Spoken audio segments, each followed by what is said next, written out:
What's up, everybody? Welcome to another Art of War coaching match. We've got the one, the only, the Drukhari. The Drukhari. Still broken. Still, I think they're probably like the most balanced. I really like this right faction. I think they play really cool. I think they're like the right power level for the game nowadays after seeing like 25 nerfs. I think they're great. Yeah, I think they're great. I think they're in a good spot and they're running exactly how you would run them, which is just nonsense everywhere. Well, you're running something pretty spicy yourself. The Orks, we haven't seen them in quite some time. That's right. I'm running a list that we made on Fix My List, point for point.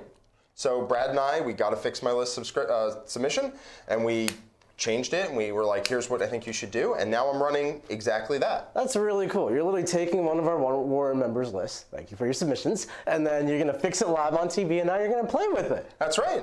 That's really cool. So we'll see how it goes, and then potentially maybe make changes afterwards, or maybe make changes how you play it, etc. Just a good learning game for the Orks. Well, after this game, you're going to need to fix it a little bit more, because I am here to rump them. Oh, are you? Take them back to Kamarag. Oh, yeah, you are? Yeah, you take them alive. I did. I'm taking them. Yeah, you're taking them. Yeah. Oh, you're attacking them. Yeah, so this is a really fun matchup, Orks versus Drukhari, especially my style of Drukhari is very multiple small unit MSU style. I've got tons of little small things. I don't have as much punch as some of the Drukhari lists tend to pack, but I have a lot more units and I have a lot more ability to play the mission, I think.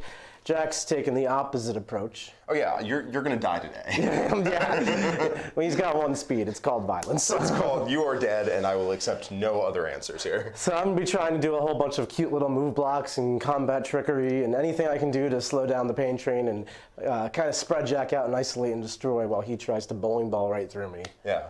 It's going to be a classic Jack versus Nick matchup. It really is. Nick's like, I'm sure I put damage in this list somewhere. And I'm like, where did he go? I will find it. Yeah, so we're playing Data Sky Salvage. That's a 6 objective mission. There's 4 down the diagonal of a diagonal style corners deployment, and then 1 objective deep in your own zone. This is a hold 2 domination style mission. So you're going to need 2 objectives for 4 points, 3 for 8, and then more for 12, with 2 aggro armies fighting over each other like this.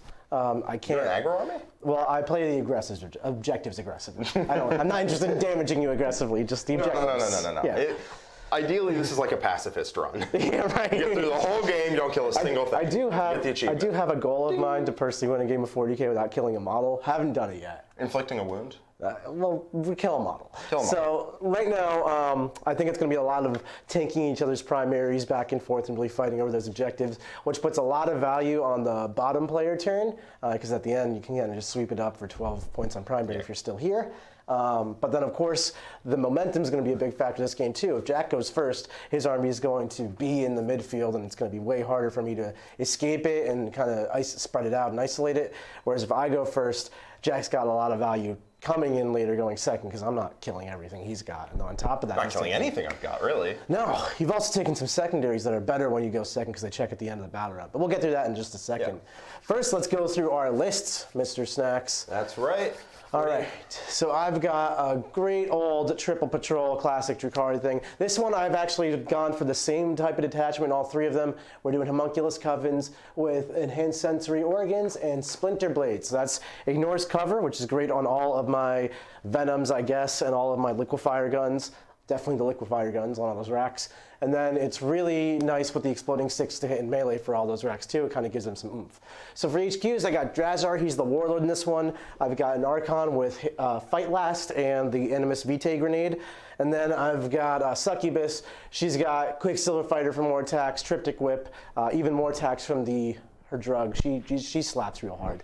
9 units of racks, each one's packing 2 liquefiers and an electro-corrosive whip, except for one. One rack squad always just dies turn 1, or dies at some point for a trade and doesn't do anything, so let's save some points there. And then... Fair enough. It's just true. Yeah, no, I agree. It's not going to be that one. Yeah. But, you know. Then we've got 7 Venoms and a Raider. Yay! 7 Venoms and a Raider. Beautiful. All right. So. Oh, I'm not done yet. I forgot. Oh, there's so many units, Jack. I just got through the troops and the transports and the HQs. We still have the elite section, which is packing 3 units of 5 incubi, and the fast attack section, which is a big old unit of 10 Hellions. I've gone for Grave Lotus for +1 strength here. Oh boy, so they're strength 5? They're strength 5. Wow, matters. Not extra attacks? No, I mean, I actually, hold on. I actually think Strength 5 is better on a larger unit in today's metagame than extra attacks. If you think about it, I take the drag plus 1 attack, I get 10 more Strength 4 attacks, versus making my existing 30 attacks Strength 5. And then Space Marines, Chaos Space Marines, they take a lot of Toughness 5 models these days, like Possessed and heavy things. And then Orks, the faction, Toughness 8 on the big guys, Toughness 5 on the Orc boys. You know, this matters here. So you're going to hit my planes on 2s, right? And you're going to wound them on 5s. Yeah. So that's going to be... It is not always mathematically better. It is a choice. Right. So I'm choosing this one. I'm evaluating the pros and cons. Exactly. Yes. You're going to hit like a unit of boys and kill them because you wound them on 4s instead of 5s. Yeah, I mean... you know, the real choice is I should have just rolled my combat drugs and then just had both strength and attack. Don't do it. That's not strength and attack. Yes. I think it's like weapon skill. And that's moving something. I think it's moving like either weapon or ballistic skill. But anyways, that's my list. I got fast stuff, I got hitty stuff, I got a lot of stuff. It's good stuff. All right. Well, let's go over the honorable orcs. Not honorable. You're dead today. Jacob Majerus is here in the chat. He has donated $2 super chat to say he is here, and I believe he is, and you can confirm in chat, I believe he is the person whose list we fixed. Ah, Jacob, thanks so much. I'm hoping you enjoy your list being fixed. I'm sorry we're going to break it again, but you know what? You can fix it again after this. All right, you're going to get to see it run through Nick like he's not even there. It's going to be great. All right, Jack, what you got? All right, so I have Gazgul Thraka, who is my warlord with proper killie, so he's got that +1 attack and extra AP. I have Boss Zagstruck. I have a big mech with a custom force field. Not exactly here for this matchup, if I'm going to be honest with you, but he's going to run around popping people on the jaw. I got a Beast Boss on Squigosaur, Brutal but Cunning, and a Beast Hide Mantle. He's going to be very annoying to try to kill with that -1 damage and the 5 of Feel No Pain, as well as Brutal but Cunning, make sure every single attack will go through. I have 2 units of Beast Snagaboys. They are in kill rigs. They're going to be really annoying for Nick to deal with. There's just a lot of that going around, really. I have 10 Gretchen with Horrible Gets for objectives secured, as well as 10 Gretchen without that. They're kind of sad. I have 2 units of Storm Boys, each of them with a Power Claw, and I have 3 units of Commandos, each of them with a Power Claw. Seems good to me. I have 2 kill rigs with the Beast Snag Boys are inside. I have Frazzle on both because it's the best spell that they have access to. One of them has Squiggly Curse to do some mortal wounds, and one of them has Roar of Mork to do some things. That's probably just going to be a smite if I'm being real with you. Then I have double Wazbomb Blastojets with the good guns, Teleport Mega Blastas, and that's the list. Not too shabby, not too shabby. So, Jack, what's the premise of this list? Because usually your work lists are all about maximum 2,000 points are rushing you. Now you've taken some detours with 5-man Storm Boys, 5-man Commandos, more Grots. Gaz is new. It means that I don't need to run to every corner of the board with my kill rigs. Mm-hmm. Now there is the argument, what if instead of the 5-man squads, I just take another kill rig and a unit to go inside of it. Is that better? Who knows? Who can say? This gives me better skirmishing presence over the board. Lets you trade for objectives better. Lets me really trade for objectives better.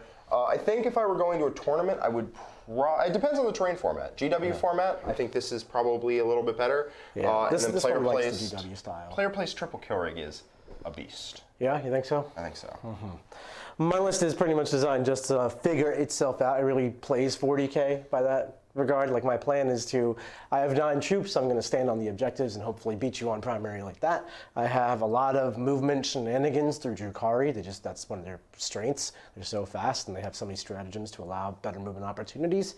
And then for secondaries, basically auto do battlefield supremacy, whether it's engage behind enemy lines or versus certain opponents herd the prey. I can pick and choose. Against this one, I chose engage because I figured Jack is going to kind of come straight down the middle at me, and then I'm going to have to fan out around him, which is a natural engaged presence.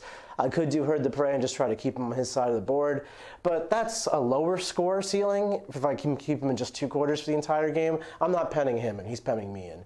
At least it's the hope. I was actually thinking about behind enemy lines where Jack comes towards me and I go right over him. This is a huge deployment zone, so it's actually quite viable. And this one I would have outflanked a lot of racks for my 1 command point that I started with. But instead, I went for engage along with retrieve Nephilim data, because I usually have to take one in the Shadowfield Ops category as well, which is going to be banners or retrieve Shadowfield Ops? That's what it's called.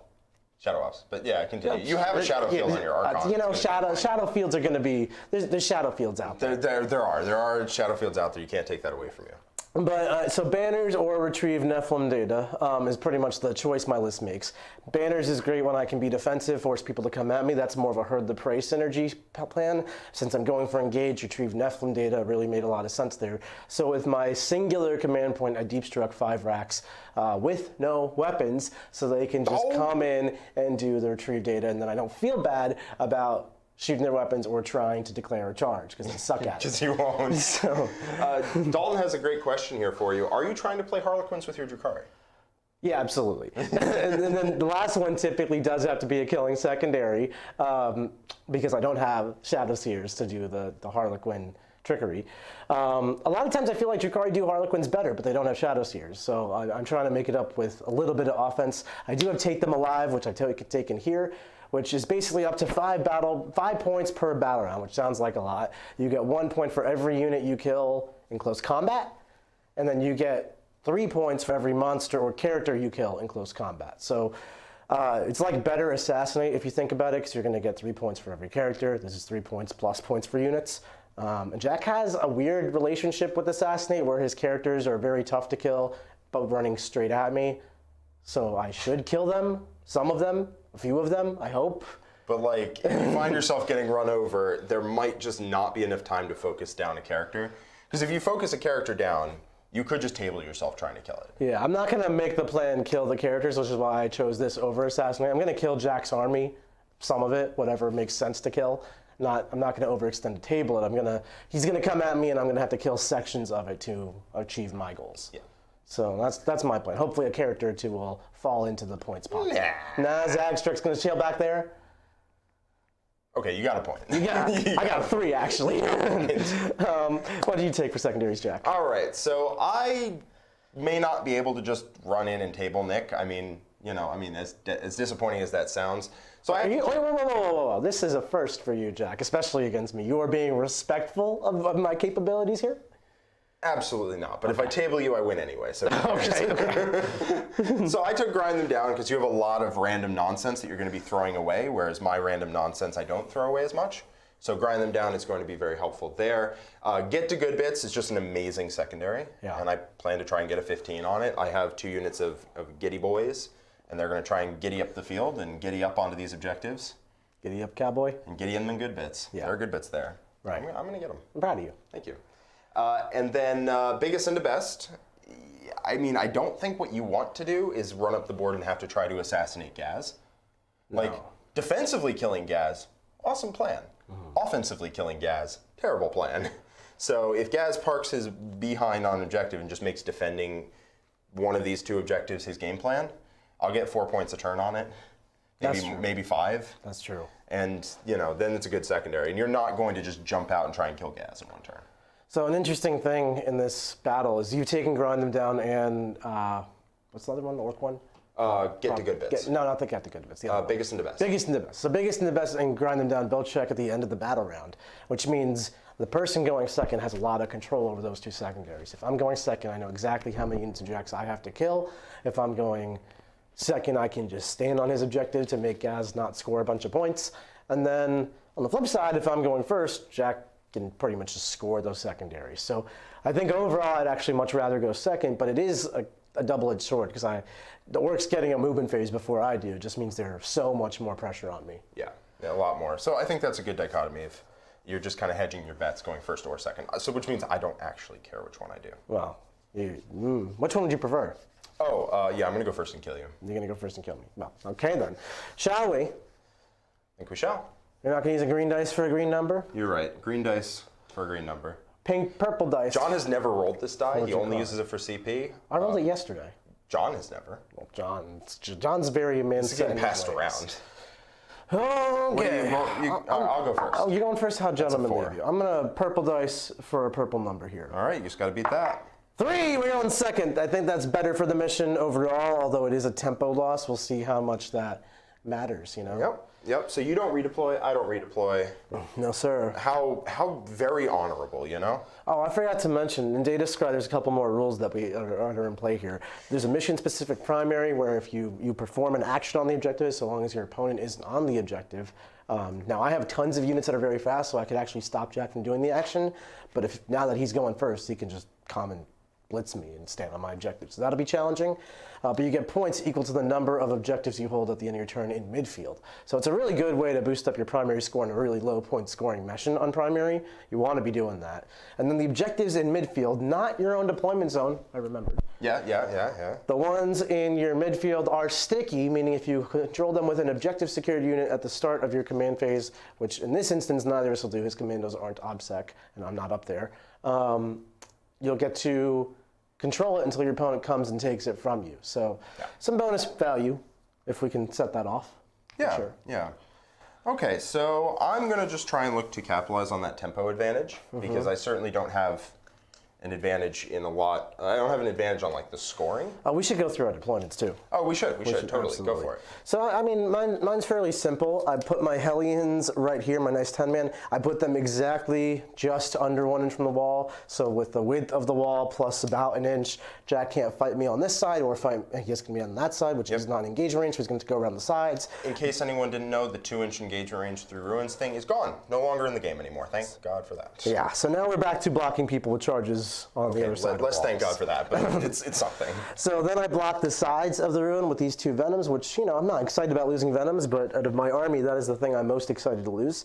So... Yep, I will try to pick them up. Yeah. That is a fact. That's a nice threat projection, because Hellions can kind of go, especially once advancing charges up onto either of those objectives, and they were pretty much unchargeable.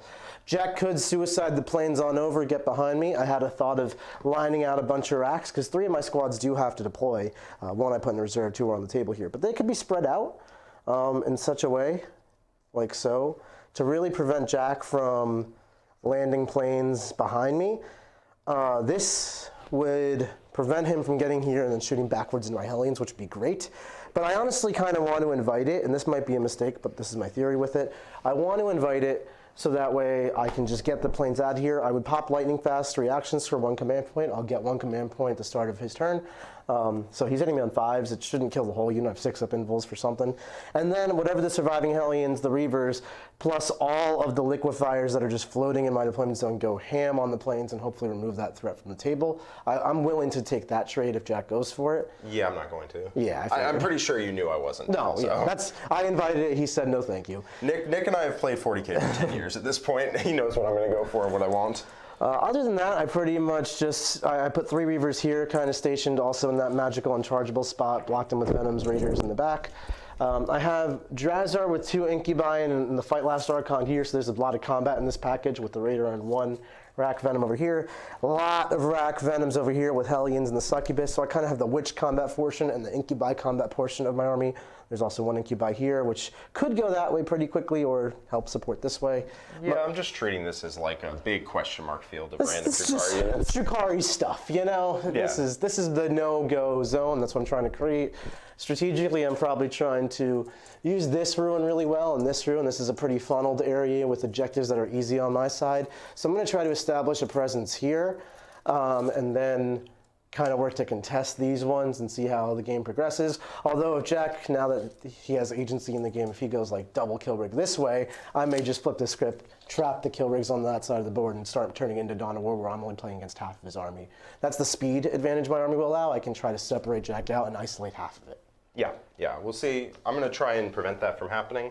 But we'll see. There's only so much you can do. So what's your deployment? So my deployment, I have the planes because they don't really matter where they are as long as they're not pointing in random weird directions. I have the kill rigs on the front lines. 1 is set up to go this way, 1's set up to kind of go this way. Or I think if I get first turn, I think it does go to around this position here. And just, it can go in either direction. It can defend any objectives. It can fire its, war tower. Like, I think I'm going to try and pick up a bunch of his transports because they don't all hide behind walls. I have my infantry set up to start moving to objectives. I have a unit of Grots here ready to start screening out, another unit of Grots here ready to go to the objective and start getting them good bits. And I have Gazgul set up here to run onto this objective and just start becoming an absolute nuisance with biggest into best, because it forces you to contest this objective every turn. I will probably get objective secured out onto the objective, just to try to make your life a little harder. You have to actually kill them in order to take the objective away, which is something your army doesn't exactly want to do. It does. And then I got various characters here set up to just kind of throw themselves onto this objective to just kill stuff. I like killing stuff. Seems good to me. I don't know. All right, I see you. Yeah. So, good luck, Mr. Jax. Shall we? Good luck. All right. All right. So you gain a CP, I gain a CP. Yeah, somehow I'm up to 4. And I have a mighty 1. Yes, because you put a squad of Rax and Deep Strike. So I'm going to be fairly cagey with my planes, I think. Where's your Archon? My Archon is in the Venom next to Drazar on that side flank. Cool, so that is a fair ways away. I can bring a plane right out to here, and then I'm just probably going to just try and kill or just put damage on the flank Venoms. Because if you kill the transports, it really limits the mobility in this list. Yeah. One of the considerations with the Archon is that he has the Animus Vitae, so the Venom can move, then even fire and fade potentially, then the Archon can throw the grenade, and then that can make my whole army advance and charge on turn 1, or just +1 power from pain. So just something you want to think about. He's all the way over here. So that is actually why I asked. I just didn't explain that to the chat. So this thing moves 16, fire and fade 7, and can throw the grenade 6, right? Yes. So 16, 29-inch threat range. Yep. So pretty far out of that. I just need to, I mean, you can throw the Animus Vitae at anything over there, so there's no really avoiding that. So basically what this Archon is doing is he's projecting an Animus Vitae threat all the way to the entire midfield. So if Jack moves up at all, he's just going to be able to be hit by it. He could come down all the way right here and be out of it and shoot me with some planes, but that would be in like Hellion Charge and Flamerville, so it's a trade. Yeah, I think what I'm going to do is I'm just going to try and stay as safe as possible from the Hellions, and I'm just going to try and pick up the flank Venoms and just move on with my life from there. Yeah, makes sense. Yeah. So with that in mind, Gazergul. Gazgul's going to walk onto this objective. So he can potentially shoot at this Venom if it gets left with like 1 wound or something. Try to pick it off. Try and pick it off to get biggest and best points. I am going to get the troops out of this transport here because I would like you to have to actually commit objective secured onto this objective. Because hopefully you're going to be too far back. If you commit the Hellions, that's fantastic. If you commit anything else to kill them, well, Gaz will get to kill you and then hold the objective, and that's just more biggest and the best points going on. Biggest and best. So I think I'm going to draw a very narrow line of sight to this guy here. Okay. So just barely in line of sight of that. Yep. So your shooting is very not going to go into Gazgul. That's what he thinks. That's what I think. Yeah. If I'm going to be real with you. Commandos. These guys are going to start getting good bits. And I'm going to start getting good bits over here as well. I think I can do it in multiple places. May I see Nephilim? Of course. Nephilim's right there. Nephilim, that one. Yes. Thank you. There So let me look exactly how it works. Yeah. Is that reading is important. Reading comprehension is something I've always been working on. 1 or more Orc core units can start to perform this action. Each unit that starts to perform this action must be in range of a different objective marker you control. So you get 3 victory points every time a unit completes the action to a maximum of 5 per battle round. That's a really good secondary. Wow, that is amazing. Yeah. Yeah. Getting the good bits. Yeah, we're getting them. So they're getting good bits here. And then I'm going to have the, actually, they're going to get good bits right here. The objective secured troops are going to get out behind them. And just try to make your life as fun as possible. Fun. So they're objective secured troops getting out. They're going to go 9 inches. Just going to plant objective secured on there a little bit. This is a really good way to play Data Scry Salvage in general, is if you're going first, you can set up a lot of pockets on objectives that are really hard for your opponent to contest without being very suicidal and overextending. Yeah. And then if you cause that overextension, so like if I was to really try to work hard to contest this objective, I stop a lot of points, like get the good bits, the primary associated with it, all that jazz. But then I lose a lot of units in response, or I kind of just dance around, stay safe myself, but now Jack is scoring a lot of points on me. And I do have bottom of turn, so I can afford to take some hits on the primary here, but you don't want to let that get away from you. No, letting that get away from you can just easily turn into a lost game sometimes. All right, we are going to bring up the Storm Boys. So the Storm Boys, they're going to... The Storm Bees. Yeah, I'm going to just advance them, and then on a 4+, they take a mortal wound. No, they're just gonna move 12. Okay. Whoop. Going up on the 2nd level. Nice. Really using that the WTC terrain to its fullest. just putting as many models on this objective as I can, just to try to make Nick's life, as I said, very fun. All right. Nick says, "Let's go, Jack." No, Nick's showing you the shot he got. That was a good shot. No, there's Nick saying, there's a lot of Jack. Nicks in the chat right now. These honorable gets are going to advance, and they're also going to get objective secured on the objective. Yeah, they sure are. So what that just means is that that's going to just be harder for Nick to deal with. Commandos in cover. Actually, both squads are in cover. The back squad of commandos is going to start the good bits over here. And you have to basically deal with that, or I just get 5 points on secondaries, which feels good. I don't know. So it's double commandos doing good bits. Don't like that. Didn't think you would. Really don't. Are these the OPSEC routes you said? Yes. Okay. Don't like that either. Nope. Didn't think you would. Didn't think you would. All right. So now we're going to bring the planes over, and we're just going to try and pick away at your flanks. So the first one is just going to fly up in a vague this-wardly direction. Yeah. So I can see this guy, no problem. Yep.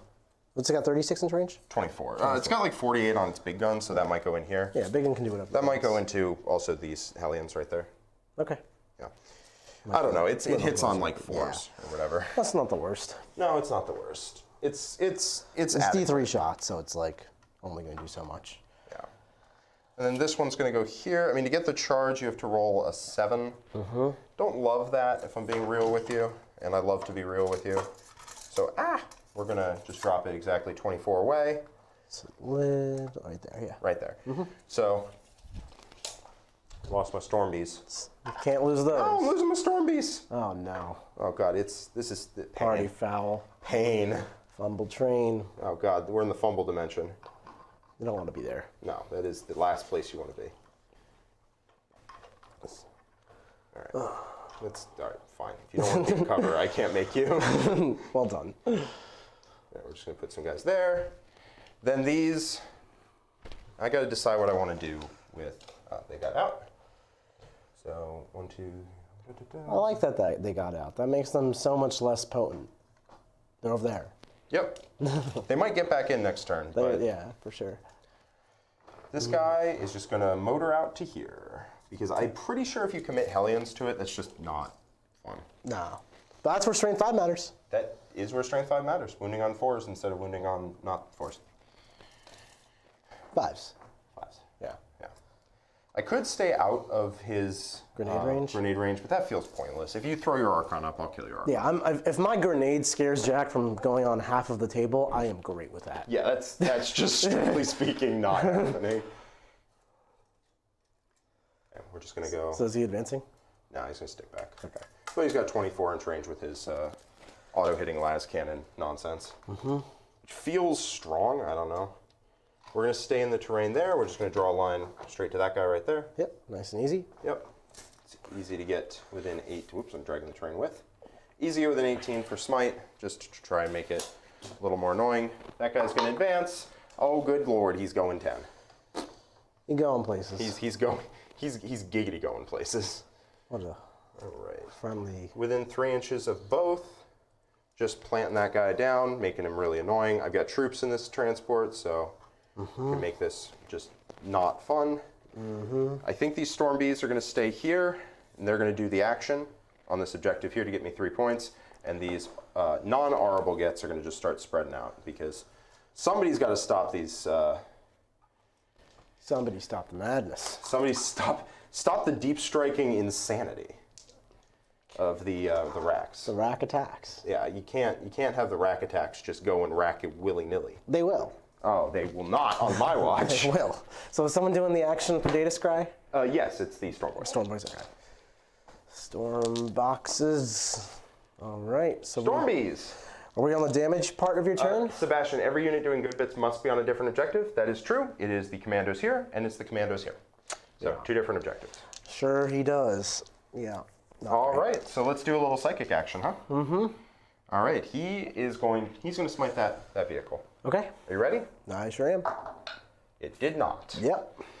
Let me see what the other one is for him. He's got frazzle and something. He's got frazzle, and he sure do got something. I just want to pass something so I get the auto hit. The auto hits, yeah. All right. What's he got? All right. He has, what is it? Roar of Mork. So Mork is roaring successfully. Perilsing. Perilously so. I think I'm going to re-roll that, actually. I don't want any wounds going on these things. I like command points going out for no reason. So 4 and a 4 double pass. 4s will pass. Okay, that just turns his gun into a D3. It doesn't. Pick an enemy within 18 inches invisible. All right, I'll pick the Venom. Venom, yep. -2 advance and charge rolls. And -1 leadership. You're really showing my Venom up. Yeah. This guy here is going to smite air, actually. Yep. Goes off. Does go off. You can actually do that. You can have your smite go off, then find out nothing's in range. It still counts as manifesting for the purposes of, if that matters, and it matters for Jack's rule, so he will trigger auto hits on his weird tower. Yep. So that's it. We're done. Mm-hmm. And now let's start the pain train rolling, huh? I mean, if that's what you want to call it. That is what I want to call it. All right, so this guy's only in range of 1 unit. Mm-hmm. So he's going to fire both his guns here, and he's going to fire his long-range guns there. All right, so I'm not going to lightning fast the long range because it's just one plane. This one can't even see him, so I'll just... Yeah, it is D3 shots blast, so it'll be 3 shots against Bring it. You hit on 4s. Yep. Yeah. All right, so into this guy, -1 to hit, right? Yeah. All right, so biggity big cannons, 8 shots. Oof. All right, 5s to hit. 2 hits. 2 and 3s to wound. 1 wound. Wound. Give me a 5-up invul. Venoms. Venoms every time. All right, shooting into your other boys there. Oh, 2 lightning hits. fast would have saved 2. 2 wounds. Invul, 6-up please. invuls. Double 1s. D6 kills 1 and another You one. did get the 2s. Now we have an 8-man Hellion, which is A-okay with me. Good. I'm glad it's okay with you. I don't think I'll be able to keep shooting it except with the Evi Labas. Oh, not the Evi Lobs. Oh, the Evi Labas are coming in hot. Oh, now I kind of wish well, they can't see me, so that helps. Yeah. This guy, it would just be hitting on 6s. Yeah. This guy is going to fire all of his stuff there, and he's going to fire his indirect into them. Yeah. So his indirect, still minimum 3 for blast. Never Maximum mind. 6. So hitting on 6s. Okay. 4 6s. Please no. Please no. And then the D3 shots. That's going to be 2 auto hits. 2 wounds. 2 wounds. 2 5-up invulns on your transport. Fill them both. First one. 4 damage. Second one, 2. Does it? So it dies D6 each. Yep. So it does explode. No, and 5 dudes getting out. Just gonna get out the old-fashioned way, and 4 racks getting out. Haha! We have killed a rack. You really have. I really have. Do do do do. Rack rack rack. Boop boop boop. Attack attack attack. I'm just happy killing 2 of these Hellions. Yeah. Who isn't? Everyone's happy to kill Hellions. Okay, so 1 venom down. All right. This guy's going to do basically the same split. He's going to fire all of his guns into this guy here. Yeah. And he's going to indirect them. Yep. So the indirect, What's the range of his guns? it's 24 minimum. 24. Okay, so yeah, he's got it. Yep. Wasn't sure it was 18. Yep. Indirect. 1 goes to 3. No. Sadness. All right. D3 shots. 3 shots. 2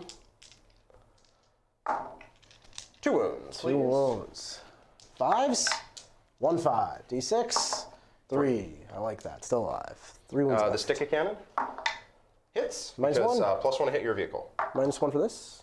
Uh, I don't know that you can draw. Not to my whole vehicle, so no. okay, so yes. Okay. All right. We're gonna fire the 1 big gun here. We're gonna fire the nose gun here, and we're gonna fire 1 big gun here, 1 big gun here. Okay. So the nose gun at this guy here. Yep. 3 shots. Are these on 6s or are these still 5s? These are 5s because I'm ballistical 4. Oh, okay. 1 hit. No wounds. Do I want to re-roll that?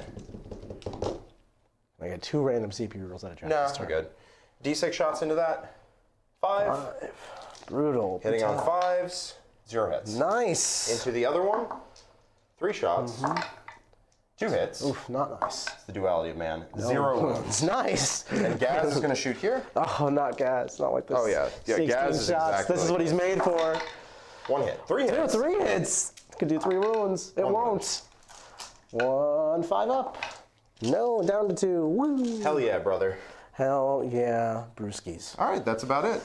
That's it. All right, so you score 2 points, 3 points for your mission primary, That's right. and then everything else is on its way, right? Oh, everything else is on its way. A 1 point for grind them down, or 1 kill for grind them down.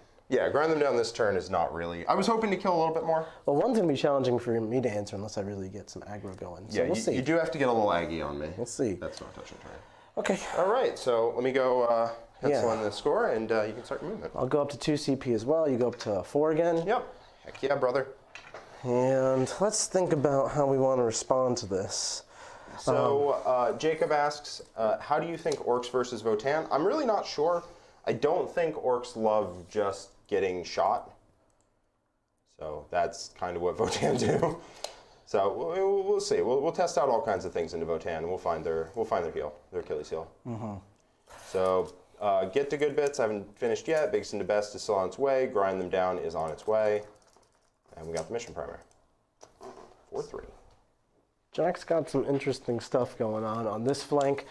I could turn on advance and charge by having the Archon try to throw a grenade. I could even get him out so I could be able to CP reroll it. If I stay in the Venom, there's a chance I just miss. 1/6 chance I just miss. If I go for that, I can advance and charge. I think it's a little too early to get the Hellions going on advancing and charging. Although it is tempting to just go character hunting with them right now and just hit real hard on all this stuff. How tough is this guy? -1 damage. Yeah, that's bad. 5 up, feel no pain. Real bad. Toughness 7. Real bad. 9 wounds. I could probably go for a double kill with an advance roll of Big Mech and Stormboy Man. Zagstruck. Zagstruck. And then, how killy is he? He has brutal but cunning. So he's 2 additional attacks. He'll wipe the entire unit. I'll wipe the entire unit. Yeah, probably. But I don't know that my Hellions like being on this plane timer. That's a bit of a... I don't like that. I need to not give Jack a 12, so that means at least contesting here. Contesting here is super easy.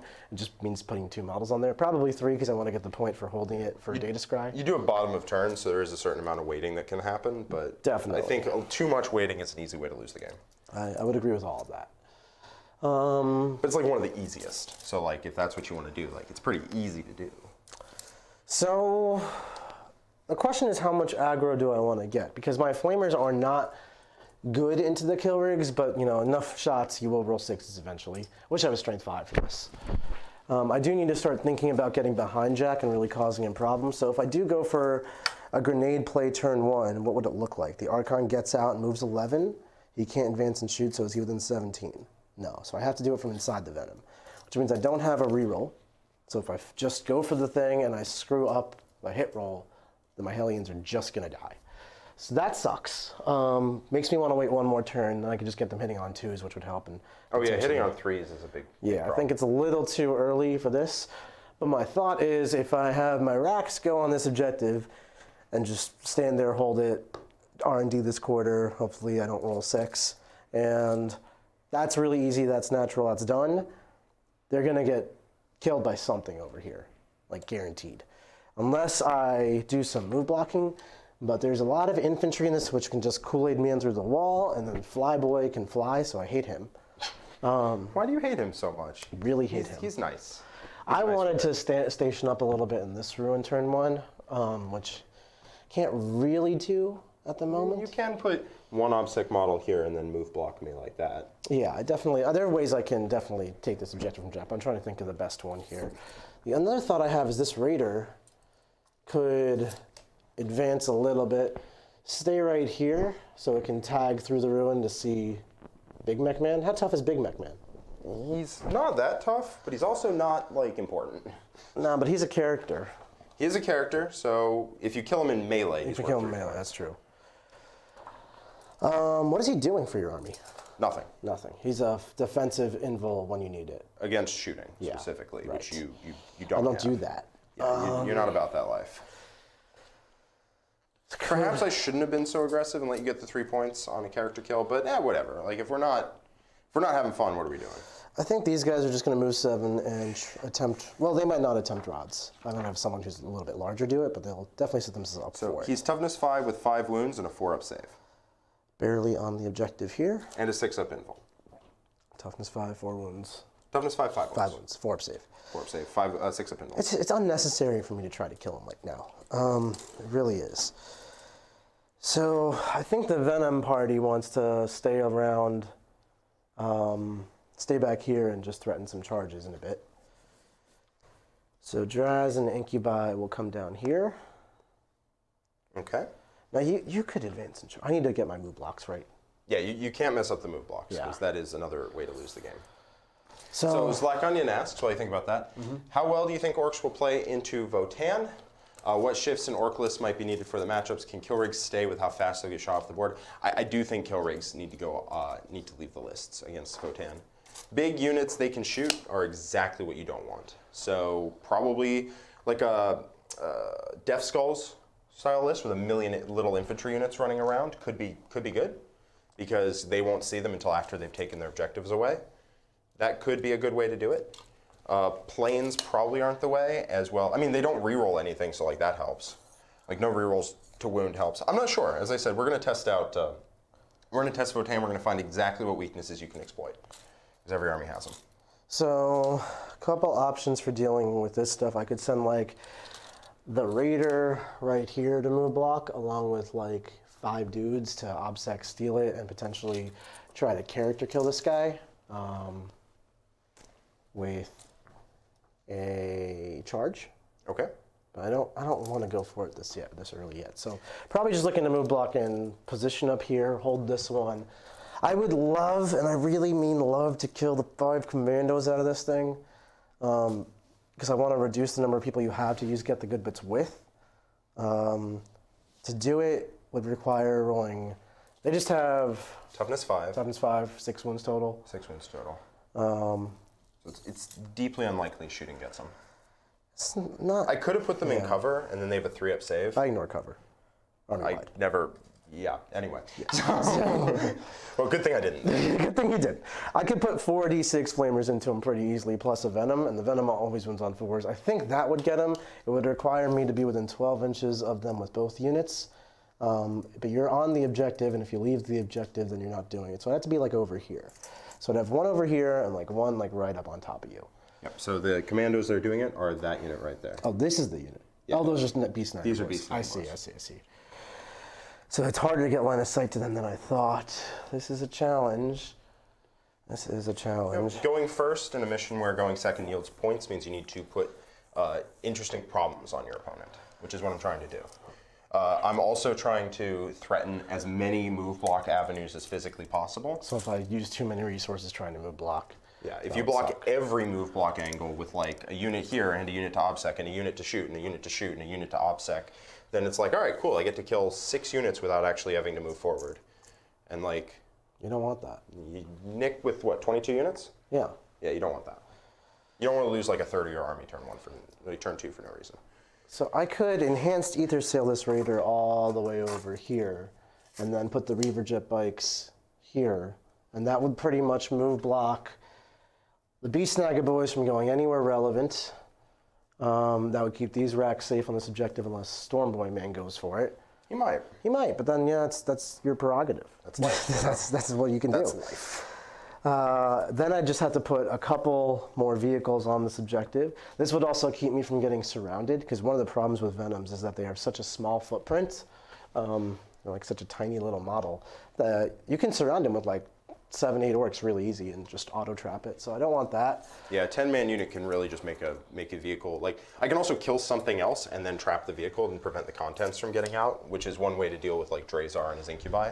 I think I want to turn it into Hammer and Anvil and just like remove all the stuff this orc army is doing. And you know, Jack's got a foothold on these points, but I don't think it's realistic for me to cross the gap and attack them anytime soon. Are you thinking, because my thought is you either attempt to contest these objectives now or you never get to them ever.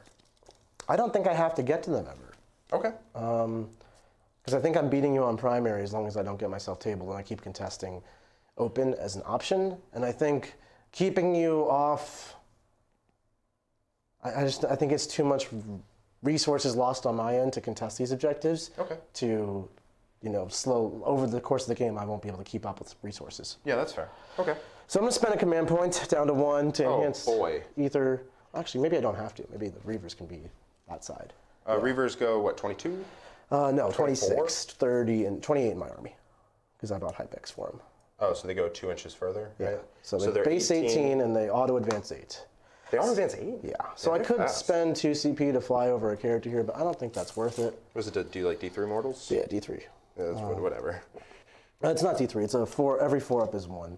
But Oh, yeah. also whatever. It's basically D3. So right here, outside of heroic range, could you hand me one of those fancy 2-inch tools that we have now? Yep. Here's your coherency, and then there's also the 3-inch. Oh, all in one. We can get even closer. So kill rigs, even though they look like big beefy boys, are actually characters, and they can heroically intervene. And if Nick lets me heroically intervene, he's going to be very sad. He really and will. since Nick doesn't want to be very sad, That's true. Jacob Majeres, yes, if you cannot find Boss Zagstruck, get to the converting, because Zagstruck is worth it. And also, you can probably do something really cool with like an orc with some gigantic rocket strapped to his back and a big axe. Like I believe in you. I think you can do it. So they get out 8 and then can advance and charge. Yeah. So I'm just going to get all the way around him with these guys. Yep, just going there to completely block it in. Really make my life as miserable as possible. Thank you, bud. That's what I'm here for. I know. And then this raider, same dealio. Yep, and you just need to get OBSEC or 2 more models on the objective to take it. So I could do that, or I could shift the whole line and put like 1 more Reaver on to take it. Or I get 5 racks out. Those are pretty much my options. Yep.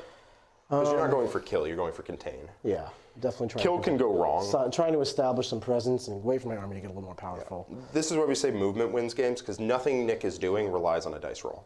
Whereas if he commits to killing my army, well, that's kind of what my army wants. Because if he commits to kill it, then I get to pick up everything that charged it. Like if he charges it with like a unit of Incubi and the Fight Last Archon, which I don't even know if you can. You probably can. We're going to get 5 racks out, I think. You go unit of Incubi, Fight Last Archon, Drazar, and the unit of Hellions. Yeah, you almost certainly get it unless you roll bad. But then I get to kill everything you just used. And that feels real good for me. We're going to get 5 racks out. They're going to advance. It's 8 inches, not what I like, but on the objective, am I 11 from it? Yeah. Yeah, you are. Yeah. You just need to, that's an exactly 3, and you're good. Yep. So that's good enough. And you're going to get Boop, boop, boop. couple models on, and then the Raider is going to complete the move blocks with a 5-man inside, so if I kill it, my life becomes annoying. Yeah, I'm actually going to try to advance this unit and see if I can get another 5-man into this raider. That would be doubly annoying. 10, I don't think that gets the whole unit within 13. Just shot. It's been moved a couple times. I'm going to say I'm out. Okay. But it was close. They're not going to do anything too interesting. They're mostly just going to shuffle on over and wait for better opportunities. Tracks. The raider's going to come to that spot, moving 14, complete the move blocks. So now, You what, mate? now he's got to go all the way around to charge these racks. Yeah, that feels like a thing I'm just not doing. Yeah, and then like he's got to go all the way around these racks. These Hellions are still unchargeable. So then the next thing I'm looking at is these planes turn radii. He's pretty much flush with the board edge, so like 90 degrees like that. And you can always agree with your opponent, so there's no Yep. shady, schnuddy business. Schnubby business. This one's slightly angled, so it's got a bit more options. But basically you can do maximum that, and then ongoing. Yeah, feel free to correct. Yep. So what I'm trying to do is predict where the planes can land so I can predict their line of sight and then hopefully keep the Hellions safe. Minimum 20, so that's... Or you're not trying I was doing their turn angle, but you know, min 20 is also quite useful knowledge. So those are the angles. That's min 20, that's min 20. Okay, so those are the angles. Let's extend it a little bit. Here you go. So basically like that, and onward. And then this one, victory. same thing, onward. A little flatter. But yeah. So if I fill up this area of contents, this little line that I've just drawn with the dice, both the planes are going to really struggle to land somewhere useful. They could try to hop over me directly like this, and then I just have to fill out this backfield. Yep. So it really lets you kind of determine. Well, one thing I tried to set up when I was going, we're on the top down good, is I can go 20 to here, CN, and I can go 20 to here. So both planes aren't, they don't have to fly off. They don't have to go deep over if I want to shoot. I can be here. But then I am committing to having to kill the Hellions or else I'm in trouble. Right.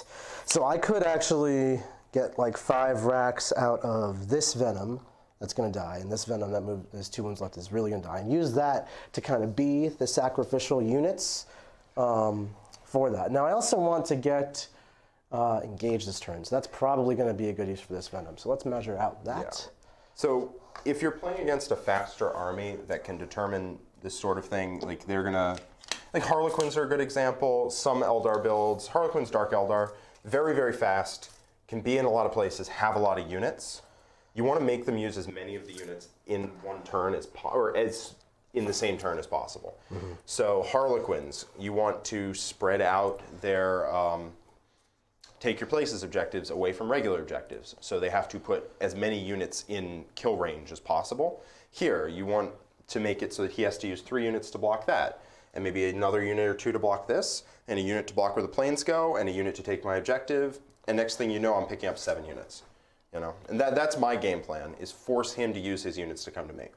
Now, Nick's goal is to use as few units as possible to stop me from doing what I want to do, which does sound awfully mean when you put it that way. Exactly.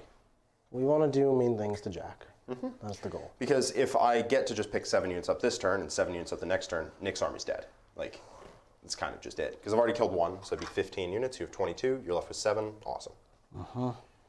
So we're going to create some space for ourselves here. Let's take a look at all my dice. This one's a straight line pretty much. This one's a little more like that angle.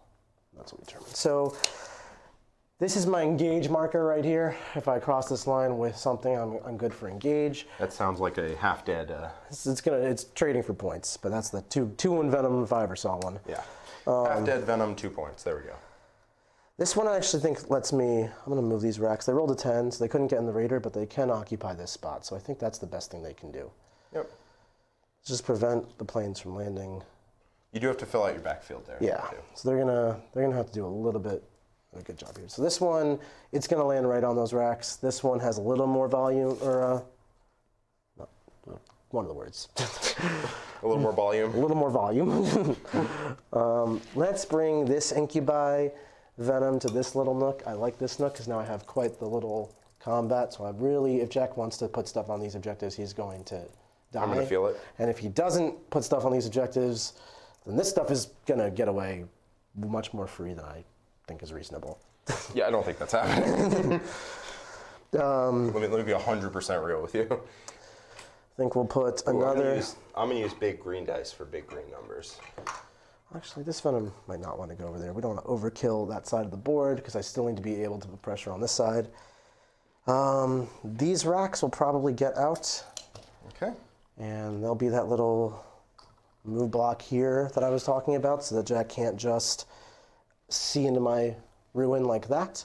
I'm going to get shot by the planes if I don't tell them to come off, so I would like to tell them to come off the table.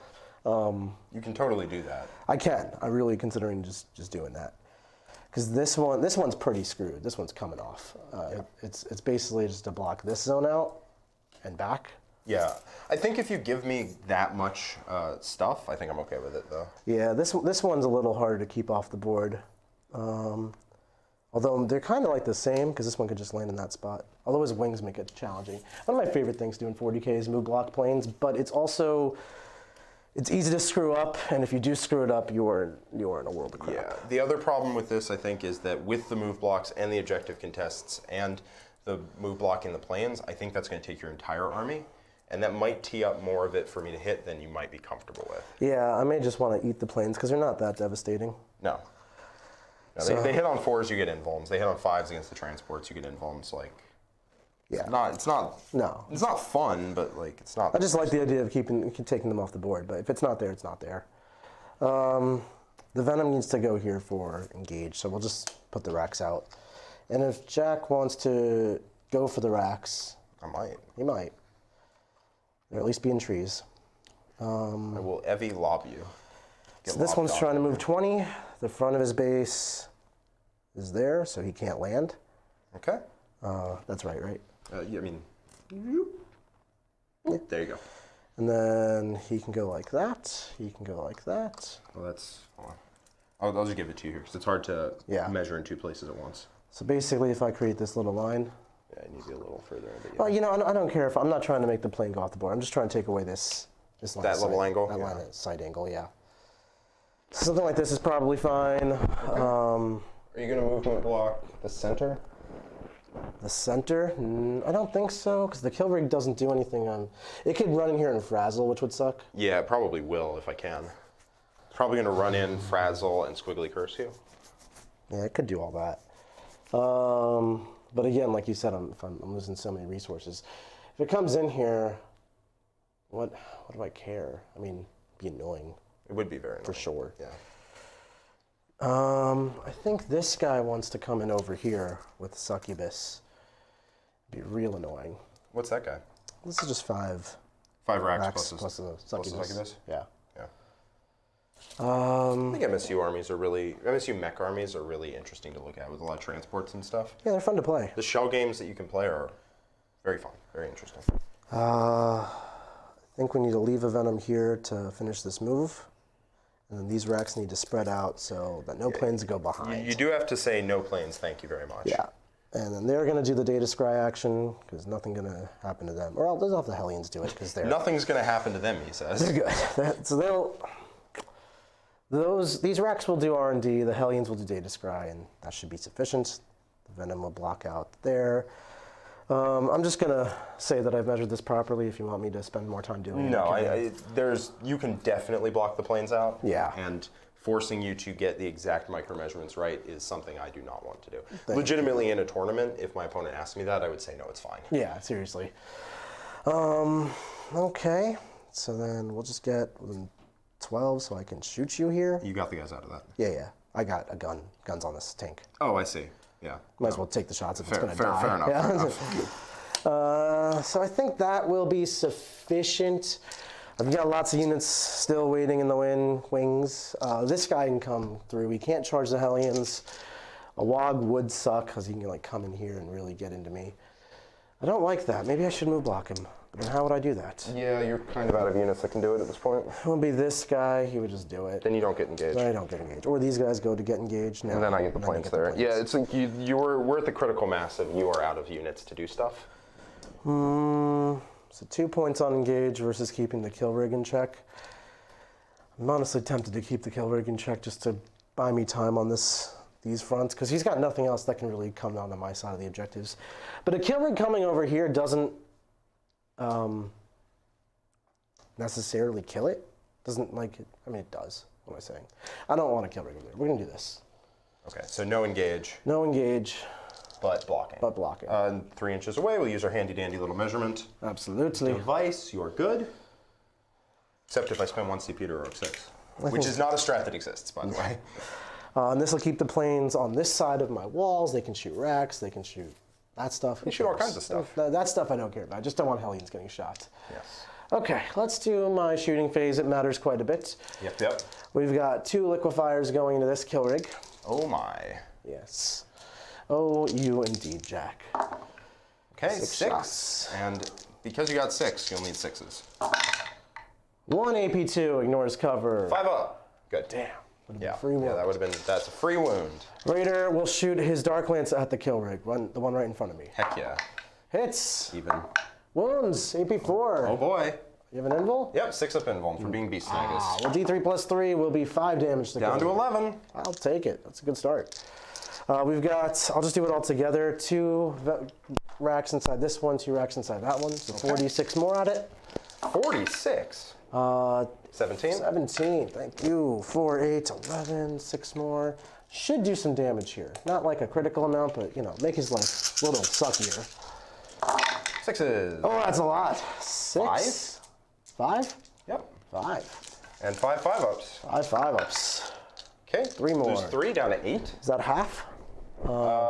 Yes. Is he bracketed? Yeah, but not in ways that actually matter that much. I'll take it though. We've got pointless venom shots to do. So we've got we'll do shuriken cannon at the vehicle. Splinter cannon, yeah. So when you got 6s? Actually, I can shoot these grots. I want to shoot these grots. Yeah, we'll shoot the grots with the splinter rifle and the splinter cannon. So 3 shots from the cannon, 3 hits. Seems good. And 1 wound.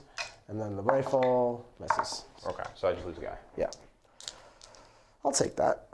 And then the racks, or the venom here itself, will shoot the kill rig. Sounds good.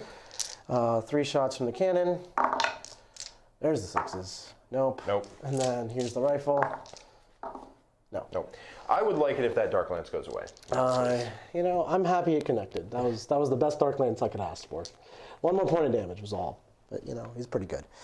This one can shoot, I suppose. It's got 3 shots. It can Shoot a plane? pipe into a plane. I'll shoot that kill rig. Okay. 2 hits. No. No. All right, that was my illustrious shooting phase. So I've done my rods in this quarter. I'm working on data. I am doing data scry on those 2. That's going to be it. I'll do those scores. All right, so I will get a 5 on Get to Good Bits. I will get an 8 on Primary. I will get a 2 on Biggest into Best. Yep. And you didn't kill anything, so I will get a 3 on Grind Them Down. Somehow I killed one thing, and that was good enough. Yeah, that is real unfortunate. Hate that. Yeah. Okay, so I'm definitely feel like I want to call a WOG here. But, like, why is the question? I'm not advancing and charging. I'm just charging stuff that's in front of me. You're going to have less stuff once this is over. Yeah, I'll call a WOG. Screw it. We're calling WOGs. Mostly just to get... My plane's getting a 5-up invuln against your Hellions means you probably just don't kill me. Yeah. Oh, wait, hold on. I get 5-up armors because you're AP1. Yeah, 6s will be AP2, but otherwise, yes. Yeah. It does get my vehicles better against your combat. Deep. Yeah, it's pretty great, huh? Yeah, we'll call a WOG. Why not? You know, wah. I go up to 3 CP. I go up to 5. Up to 5. All right. So you have given me places to go, which is awfully nice of you. And we're going to go there. Okay. So, there we go. Hope I didn't throw too many points away by going for move blocks instead of engage that turn. Yeah, I don't know. I really don't know. That feels like it could be. It's a tough line to draw. Yeah. All right. These commandos are going to advance? Because, I mean, I might as well just try and go for some charges, right? Yeah. So you were calling the WOG? I did, yeah. You got to yell really loudly, Jack. I wag. I was like, Okay. Okay, so this right now is under 15. What do you mean morale check? There's Put the anal one? shot? Yeah. I don't think so. No, definitely not. Okay. I would be surprised if your leadership 7. So they go 6. They would need a 7 because I'm under 14. 7 with a reroll. Yeah, I'll take it. Why not? Just start charging, picking up stuff, forcing you to go in multiple different directions. I do have this. Both objectives are now sticky. Because there's obstacle on them? Yeah. Gaz is going to advance. Oh, yeah, he goes 13. Not straight, though, because he'll crash into a wall like that. Yeah, but like that. I think we're just going to try and make this a problem for Nick. He'll go into this unit, and probably should have done that one first, and then I wouldn't send these commandos out, but that is what it is. This objective, actually, I'm going to leave the commandos at home. I know I rolled a 1 on their advance, but if I rolled a 1 on their advance after I move him, there's no way they leave. Yeah, sure. So we're just going to keep them on the objective. Okay. And they're going to get into the vehicle. Yep. Just to project more threat for the following turn. For sure. They're all getting in. We're just going to get these command orcs on the objective. Now, if you want to take it away, it's going to be a little harder than it was before, I think. I'm just going to spread out a little bit for deep strike blocking related reasons. These storm boys, I think, are going to want to post up right in here. So they're going to just project a little more threat for the following turn. On a 4+, they take a mortal. They do, so their sergeant is wounded. Love that. They just want to go here, and they can charge that thing if I need to, but I probably won't. Yeah, just stay nice and tucked. Yeah. I wonder if I can choose to not... Like, if I can choose to roll the die. Because that's actually kind of annoying that I can't even just choose to not take them. No, I'm pretty sure once. it like sucks for them like that. Do not make an advance roll. Yeah, that's, yep. Storm boys don't advance. I would have chosen to advance. But, oh god, they're everywhere. So we're just posting storm boys up in the middle of the board, right here, just trying to be obnoxious. You are move blocking me, which is annoying. Quite It's annoying. literally what I do. Yep. Yeah. No, that is. You're protecting this unit. I don't think this unit's worth going after right now. Yeah, one thing I did with my 2 Venoms was I blocked the frontage of it, so my racks, you have to go, it's a further charge for Stormboy Man. Zagstruck to jump over here and then jump over my Venoms to combat, and even then he won't contest the objective because there's at least 3 models on it. Yeah, what I'm probably going to do is, I'm probably going to get my guys out here, charge all of this, and end up on the objective contesting it away. Nice. Yeah. That's probably what I'm going to try to do. I don't even think I'm going to do the advance because I think I'm just going to shoot my pistols at you. Sure. Yeah. So they're going to get out. Because this guy is going to, I'm going to leave myself enough space to charge all this stuff. He's going to sit here. He's going to frazzle. He's going to hit like a whole bunch of stuff. He's going to turn a little bit to get that guy in his frazzle range. Yeah. And we're just going to hit a whole bunch of stuff. And I'm going to get a 10-man boy unit out and force you to deal with it. Deal with it. I'm dealing. Wheeling and dealing. Wheeling and or dealing. So I also, all these guys have a 5-up invuln right now, which is just the most fun for Nick to have to deal with. That does suck. Yeah. That's why I did it, really, is it's the 5-up invuln. The defense, too. Turn. Yeah. The army just gets better. Yep. All right, so we're just going to do that. This character here, does he want to try to do anything? I think the answer may surprise you. I think it's no. Deep. Yeah, that's a toughie. This character here is very annoying for you to kill, what with -1 damage and a 5-up feel no pain, and potentially fights on death if you commit way too many things into him. So could you roll me up an advance roll? I don't like that. 4. 14 Solid. inches. So he can just go out to here, mulch something in here. He can't pass through that. I mean, that move block is very annoying right now. I would be charging all of this. Yeah, I saw this is too open to allow an avenue like that. I was thinking I can get away with it because he's empty, but even still. Yeah, fair enough. I think what's going to happen is he's just going to come down here and eat this unit. And then, he's really annoying to kill. So Yeah, that's where he'll be. Yeah. He's going to come to right here, inch away, so I can try and bomb a 3d6 charge and get him in there. Okay. Is He's definitely not an inch away at the moment, but I know your intent. Yeah. Yeah. Okay. This other plane wants to go and do other plane stuff. So you can probably move block me again the following turn. I'd rather if you didn't, but hey, that's just the world we live in. 48 inches out to there. I can also... Got some nose guns. Yeah, I got some nose guns. I can shoot... I mean, you were going to move block that, so... Yeah, I mean, they could just be wherever they need to be. Makes Gaz a little easier to charge him, but yeah, you just don't want me getting around and seeing him. That was definitely... That was very easy. Yeah. So if I blast that away, there's stuff for me to charge. I think what Zagstruck wants to do is he just wants to advance into the middle of this mess and then pick his charge target after all my other phases are done. Yeah. So on a 4+ he takes a mortal, negative, Oh. and he goes 18. What a jerk. Does he feel a pain? Yeah, he's 5-up. Ugh. And 6 wounds? Yeah, What a jerk. and toughness 6. So he's just going to go to right about there, and then no matter, whoops, And he'll have a 5 Benvol because Wog? his Wog. Oh, man. Yeah, he's tough. So he can go after this Venom, he can go after this, he can go after this Venom, he can go after a lot of different things. Oh, yeah. Yeah, it's going to be a brutal, brutal turn. Yep. This character does not want to give up. Can you just roll me an advance for him? Another advance coming up. 3. Thank you. So he goes 8. I think what he's going to do is he's coming in.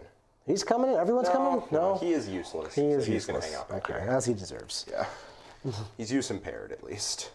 This guy's just moving to get the 9-incher hitting that, and all of this if it goes off. Seems good. I think that's most of it, other than the screening. Okay. The screening that's about to happen right now. So these guys are going to get the good bits. They're going to complete it at the end of the turn. Stupid grots. Yeah, they're very good at that. I do like how your deep striking squad does not have a flamer. Yeah. They're for rods. They're not here to flame. Of course not. What would that even look like? These guys can go 18 and potentially charge stuff, but like, why? All this stuff is dead anyway. So there's really no purpose to that. Yeah. I really want this guy to see. He can see this and shoot that. He can see that and shoot there. I can pop some transports this turn. Hopefully not. I would like to. So these grots are going to just advance around and just try to not let you get engage or retrieve. I want to also try and make it so you don't get retrieve in this quarter. Yeah, if you keep me to a 4, that'd be terrible. Yeah. We'll see. I don't really know if that's possible. I think you're letting me just deep strike into your corner at the moment. Well, I have unit guys here. Oh, okay. Yeah. He's going to stay there, which is going to block that off, and then I think these Storm Boys with a 5-up invuln, they're going to stay on the objective. Someone needs to. But I still think this is going to block you out of the corner. And are they doing data scry? Yeah, they're going to do data scry. Okay. So they're not going anywhere. They're just doing data scry. Might be able to bring guys in here, so I'm going to block that off because I move pretty far. So we're just going to do this. Which should mean you can't shoot them, and it means that you can't get into that quarter for data scry. What with him going to be there, this guy there. Yeah, that should be my quarter there. Sure. And then we're going to try and block off this quarter as well. Commandos that I think you have no time to deal with are going to motor on out. Mosey. Right from the corner, right to there. And they're just going to try and complete a body block of this quarter as well. You decided not to go in this quarter last turn, and I want to make sure that that is the last time that you have an ability to go into a corner. Interesting. Interessante, Jacob. All right. That should be the quarter blocked. Should be the other quarter blocked. Don't want you deep striking in. I'd like you to have to actually send a unit in to get engaged. Yeah. All right. So let's do a psychic phase, huh? Yeah. We're going to frazzle and dazzle off that guy over there. Yes, sir? Is it a 6 or 7? I believe it's a 6. I'll double check. It's a really good power. I hope it's a 7. It's a very good power. It's not going to hit anything, though. I know how this goes. I don't trust that. Frazzle's a 6. Frazzle's 6. Oh boy. Okay, so Point at your units, and I shall delete them. Reavers on a 4-up take D3 mortals. Yes, sir. They take 2. Okay. That guy. The guy. Raider. Does not. The 5-man Rex on foot. Yes, Does. they do. Yep. They take 2. 5 campaign. 1 rack. Go down. I'll pull this rack. Okay. And then we've got the Venom right here. Nope. And this guy, Venom right here. Yes. That Venom Dies. Does it explode? No. Let's go Venom down. It is empty, right? Yes, sir. Okay. All right, so that's Frazzle. That's pretty dope. I can Smite, or I can Roar of Mork. I think I'm going to Smite the Raider, Okay. just because why not? Goes off, Yep. and you take 2. Okay, I'll have 8 left. All right. This guy here, can he see? He can see the those guys up there to smite. So he's going to smite them. Yep. Goes off. Yep. And you take 1. Okay. All right. So he now has D3 shots on his main gun. Yes, sir. Which actually can't really see that much. You can see the Raider, I guess. And then he's going to Squiggly Curse this unit right here. Squiggly Curse. Let me see if that goes off. What does Squiggly Curse do? Roll a die for all in the unit. On a 4+, they take a mortal wound, and then something else happens when you take mortal wounds. Brutal. Goes off on a 7, and it's just not worth rerolling Okay. in any way. So both their main guns are working. Yep. So let's fire. This guy can only really see there, so he's going to fire all his guns at the Raider. Yep. And he's going to fire his indirect piece at them. The Hellions, yep. Yep. So D3 auto hits. 1 wound. 5 up invul. Good. Never hand Nick a 5-up in. Stick a cannon, no hit. Indirect gun, 5 shots. 5 hits. 5 shots. 1 hit. No wound. Wounds on a 3. Sad. Oh, beautiful. Strength 6, AP 1, 2 damage. Oh. All right. So that guy had no other shots. No further questions, Your Honor. This guy here. Plane time. It is plain Jane time. Planes. Hopefully the planes don't pop. Pop down, not pop Popping off. them planes. All right. So he's going to fire his main gun here. Yep. He's going, or one of his main guns here. He's going to fire the other main gun here, and he's going to fire the nose cannon. He's going to fire 1 main gun here, 1 main gun here, and the nose cannon there. Okay, so it's splitting fire a little bit. 1 main gun At the down Raider? at the Raider. 6 shots. I knew that was coming. That's why I did it. 4 hits. Oh my god. 3 wounds. Let me get those 5s. 0 5s. It dies. Yeah, Does it minimum 12 explode? damage. No explode. 5 dudes inside. Is there a purpose to an emergency or anything clever here?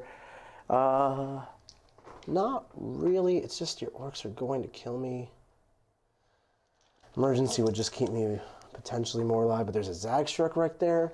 If I emergency off of the nose here to get over here, you'd likely still declare a charge on them. Oh, yeah. I can Overwatch If you spread, could be annoying. I think it's not worth it. I'm just gonna get out and roll 5. 1 rack dies instead of 2. Okay. And also you don't burn the CP. I don't burn the CP. We'll get out and we'll create a little bit of a wall. So hopefully if Jack, if Jack doesn't roll a really, really good charge, he's not going to be able to get too deep onto my objectives because he's not going to be able to walk through the bases here. Yeah, it'd be mostly I'd be trying to cycle around through them. Yeah, I'll put 1 more on the objective there as well, and we'll make that the El rack pile? Sargento. Sargento. Sargento. Okay. All right. So I got that. Yep. So that is currently 2 kills for grind them down, I think. Yes, sir. All right. The other main gun there. Don't do it. 1 shot. Misses. Duality of man. The nose gun. 1 shot. Hits. No. Wounds. What's the damage on this? D6. Oh boy. Fails it. Not the 6. 1. Okay. Okay. 5 left. Maybe I'll re-roll that. Yeah? I have 5 CP. I'm gonna re-roll. I'm gonna get a 6. Don't do it. 5. Okay. Can live with 5, I guess. Gaz is gonna kill it. Gaz advance. Does he advance and shoot? Oh no, it's Daka. Daka, got him. Got him. Got him. Get him. Got him good. Ugh. All right. This guy is gonna fire 1 main gun there, 1 main gun here, and this the nose gun at this. Actually, he's gonna shoot his very limited targets. Stick a cannon and his auto hitting gun there, indirect into the Hellions. Yeah. So auto hitting gun. It's the venom. 3. Oh. 3. 5s. No. 3d3, first 2. I already used my reroll, it's dead. It's dead. Does it explode? Does explode. So everyone I think within 3 takes a mortal, which would be You, I think, and then Zagstruck. and maybe not Zagstruck. Can you check how big it is in the book? Oh, not Zagstruck if it's a 3. All right, looks like 2 rack units. 1 closest to you, 1 closest to me. 1 closest to me takes a casualty. That's quite all right. Okay. Go look at some Venomes. And then 6 people inside. Every unit within 6 suffers mortal wounds. 6. So that will be Zagstruck. That will also be your Orc boys, and that will be this venom. Yes. All right. So your Orc boys take a mortal. Yep. So the sergeant just. I'm just going. No, I'll take a win on the sergeant. Sergeant doesn't really matter. Okay. Zagstruck on 5+ does not. He does. He's down to 5. And then I have to roll 6. Get out of the tank tests. 5 die. 1 die. 1 die. 1 die. 1 die. I was like, what? Very different. Okay. So what still has to shoot? Just the 1 plane? Just the 1 plane. I got to do the indirect. Yeah, and then direct. Okay. So Succubus is here. Succubus don't want to die. I would like it if Succubus die. Succubus gonna look to get surrounded by racks on the disembark, so she can't get charged, unless the plane. Yeah, the plane might just throw everything into her, into the racks, so I can charge her. Yeah, then you'd be a little vulnerable to an interrupt at least. But yeah, that would suck. No, I'll definitely start there. No, but elsewhere maybe. Oh, I see. Yeah. Okay, we will. We'll try to just keep this thing as tight as possible, and then hopefully charges will be failable. Yep. So I'm doing it with 4 models, so hopefully you shouldn't be able to get within an inch, unless I'm mistaken not to get out there. 3 inches, you just need to come back. Oh yeah, I'll come back a bit. Sorry. That just means if I kill 1, yeah, you get there. Yeah, if you kill. If I kill 1, I can make the charge. That sounds right. All right, the indirect gun. The indirect gun into the Hellions. Yep. 3 because of Random blast. shots. That's a hit. And that's a wound. Take an AP1. AP1, but I'm +1 on my armor save. I don't Why? know, because it doesn't matter. It doesn't matter. Okay, because you can't see me. Isn't that a rule? Oh, yes, it is. Yes, it is. But AP1, so it cancels out. But a 1 always does. Mm-hmm. Okay, I think, well, I get pistols. So Oh, they are going to shoot the racks. that was part of the question line of, do you have other shooting? So let me reposition this a Change little that bit. totally. So I'm going to position I forgot it. I had it until right now. So I'm going to use the 1 rack out of this unit to help be a body to block for my succubus, and then 2 on this side. Yep. And 2 on this side. So you'll basically have to kill 2 models from the 1 unit to actually make progress here instead of 1. Okay. I'll just shoot him because I can. Yeah, you might as well. Yeah. 5s, 2 hits, and toughness 4, so 4s, 1 wound. 1 wound 6 up, and 1 wound 5 up. Doesn't matter. No getting there, baby. Okay. All right. I do want to kill that succubus. Like, I really, really, really want to kill the succubus. If I kill these 3 racks, then she's open. If you kill these 3, she's open through that avenue. Yeah. Yeah. Which, versus having to kill 2 of these guys to make her open, but then it's on the back, where that is a little harder to do. I think I am going to try to kill the 3 and just put the plane into those 3. Plane to 3, okay. Plane into 3, because it just opens her completely up. Like, Yeah. she can just get charged at that point. She would, yeah. So the 2d6 shots blast, 7, 4s and 2s.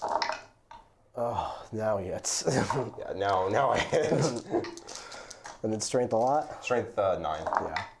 That's gonna be 6. Only was wounding on 3s. 6. Yep. 6 ups. That's gonna be... Yeah, d3 plus 3 damage apiece. And dead. there we go. So 3 racks go down. Succubus is super chargeable. Don't like that at all. All right. Okay, so I think we're in that phase where we charge. Yep. So, what's the most important charge here? Because that's the first thing you want to determine on your turn. So the most important charges that are occurring. I mean, wait, hold on. I reroll all my charges. Oh yeah, yours. Because here we go. So yeah, we're just gonna start. Okay. All right. So first things first. That beast boss into the those two hellion, reavers. into the reavers. 7 will do. Yep, 7 gets there. So that's just gonna be right to there. That should still leave my screening intact. Yep. I'm just gonna make sure you're exactly an inch away from me if you want to hand me one of those fancy tools. One of those fancy Muson minis tools. Fancy schmancy, 1 inch away is right there. And that's why I pulled the closest model earlier from your 1 shooting you did. I think I'm gonna let you have that objective, honestly. Yeah. I don't think I'm gonna try for it. These guys are going to, well, Zagstruck could make it would need a 7 in order to hit both. So I think, do I want to try have him execute her, or do I want to just have a million attacks out of the boys? I think I want a million attacks out of the boys to try to do it. So I think the boys are going to charge all 3 of these. Okay, I'm gonna spend 1 to Overwatch there with Okay. one of the rack squads that has flamers. Yep, sounds good. All right, racks, time to attack. Big dice, big numbers. 2d6. 8. Wounding on 5s. Wounding on 5s. But oh, you have 5 minerals too. Yeah. Gonna have to roll well. Just 2. Just 2. And 5 ups. We'll get 2. So you're going to get the The boss. knob and a guy. A knob and a guy. I like the knob and a guy. That's not a bad kill. No, it's not bad. So you're down to back 2 down CP. to 2 CP. All right, do I make the charge? 3 will Definitely fail. not. Definitely re-rolling. 12 will make it 12 will make it. with flying cards. All right, so I'll leave a spot for Zagstruck to try to go in. Okay. Because if you do interrupt on me, I'll fight on death, and we'll just be all good there. Yep. So I'm going to leave a spot for Zaggy to go in, and I do have OBSEC on the objective, and I am going to attempt to nail some charges. This guy is going to attempt. He is within 12. I believe he needs like a 12 to get in, maybe an 11. I think It's going to be hard to wheel it around. Yeah, wheeling and dealing is going to be a little Why hard. don't you just roll? Zagstruck is going to attempt Okay. into both units, I think. Zagstruck's going to that spot right there. Yeah. Okay. So he needs a 7. 5, here we He needs a go. 7. No. No Zaggy. No Zagstruck. So kind of like how I'm losing my succubus, unfortunately. Maybe Zagstruck. He's going to attempt the charge with the plus Plus 3d6 charge. 3d6 charge. Okay. 12 should get it. Should get it. Because 12 looks coming all the way around. It's just going to look like that. Let's see. So I'm just going to put dice around his base. We can try this a couple different ways. You want to be accurate with this stuff. Yep. So we know where he started. So if he moves, he can just come straight down that line. So he turns a little. I'm going to say it costs him about half an inch. And then there. Okay. That's going to be 6. And then 5 to there, and then an additional. So 1, 2, 3, 4, 5, and 6. Okay. Right there. And then I do D3 mortal wounds when I hit you. On a 2+, you take 3. Take 3 mortal wounds. And it'll be 3 Tedrax. Hot. Nice. Hot tamale. Okay. Okay. And Gazgul's going to try and go in. yeah, Gazgul's going to take you to Gaz school. Yes, he is. Orks doing Ork stuff. And then these guys are just going to try their hand at a charge. Yes, they do. They are handy. Handy dandy. They're just going to use this to complete the screening out of your deep strikers Yeah. and such. Of course. All right, let's do a little combat. Those boys there are going to be the ones to start. Okay, so we're gonna pile in. They're going to pile in. And do I want to? I don't want to spend 2 CP here to get super exploding nonsense. Right. Pajamas. Looks like that one's got to go. This one's got to close. Yeah, I could have put. You could charge indifferently. You rolled a 12, so Yeah. you could do 4 on the succubus. Yeah, I'm going to go 4 on the succubus, and I'm going to go 3 on this. Or I've. You should. I killed. have 8. You should have 8. Yep. Yep. I'm with that. So we're just going to go 5 on the succubus, 3 on that unit. Sounds good. Okay. I'm in a lightning fast my Oh, succubus. this guy also wants to do Oh yeah, of course. He's going to just charge both. Okay. You weren't blocking yourself there? I guess you had a 12. No, I did a 12. Yeah. So he's going into both. Yep. So he could start, but then you'd interrupt definitely with the succubus. Yeah. So not going to do that. Okay, so I'm going to spend the 1 CP for lightning fast because you don't have rerolls here. I don't. I'm just going to hit on 4s with exploding 6s. Yep. We're going to hope that this works. All right. So with a wog, that's going to be 5 attacks apiece. 2, And no sergeant, 3, so just a clean 25. 4, 5. And then 3s to wound, and you have 5 wounds. 5 wounds with the 4 pinball. Yeah, I think you might live through this. It's going to be but razor It's close. going to be very close. How many 6s can I roll? All right. 4 6s, a lot of 2s and 3s. Feeling good about the lightning fast. Yeah. If I was near Gaz, I'd feel pretty confident that you die here, but So you have 3 as more it is, hits. it's 4. 4. Yeah. Okay. Thanks for reminding me. I was about to forget. Oh no!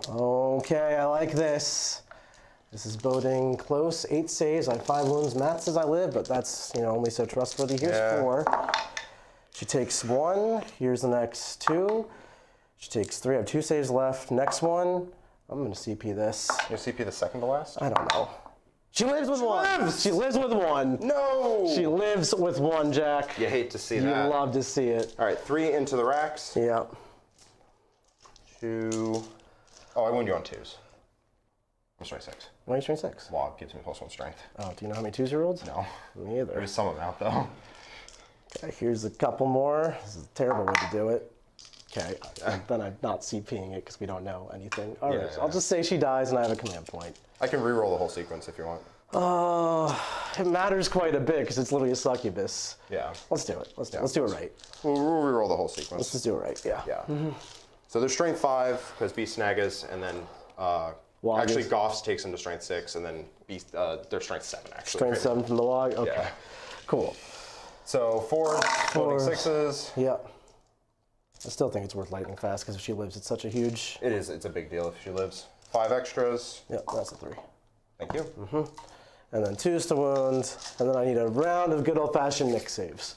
I believe in you, bud. Or some 1s. 1s ones in the definitely chat. help. So now it's 12 instead of 8, so I should die even through a CPU roll. But again, dice, you never know. Dice. She's down to 1. Down to 1, I have 4 saves left in my hand. Here's the next 3. She's dead. She would die there. Yeah, she would die there. That'd be a CP, and she died.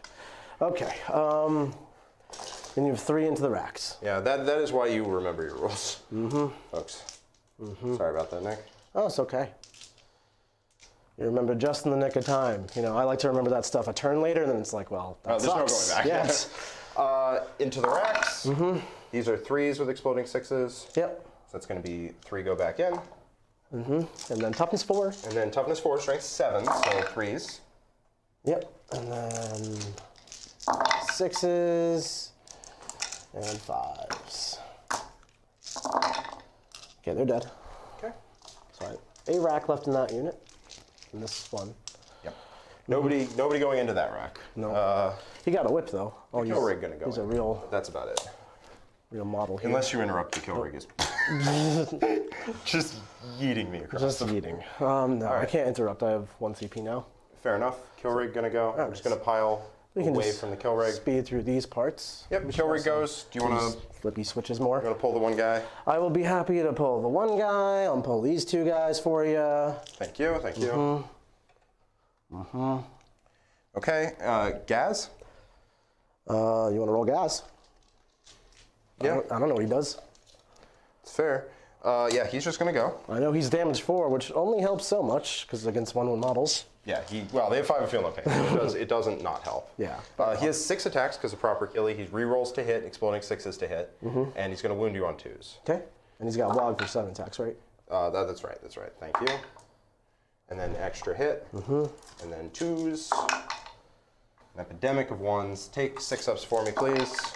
No, they're dead. Yeah, they're dead. Okay. So that's going to be a 4 on biggest and best because he killed 5 models and a unit. Wow. Annoying. Yep. And I think that's the end of combats. Okay. All right. So, I need a pretty good response turn out of this, but that's not impossible. You got 3 for your data scry secondary or mission primary. So I control these 3. I'm going to go up to 2 CP, get myself a 4. All right. Sticky up that objective. Let's take a look at the top down, and I'll do the scores out. So I'm going to go up to 2. I got a 4. This is not great, but now I have some opportunity How many CP to at, do Nick? stuff. I'm at 2.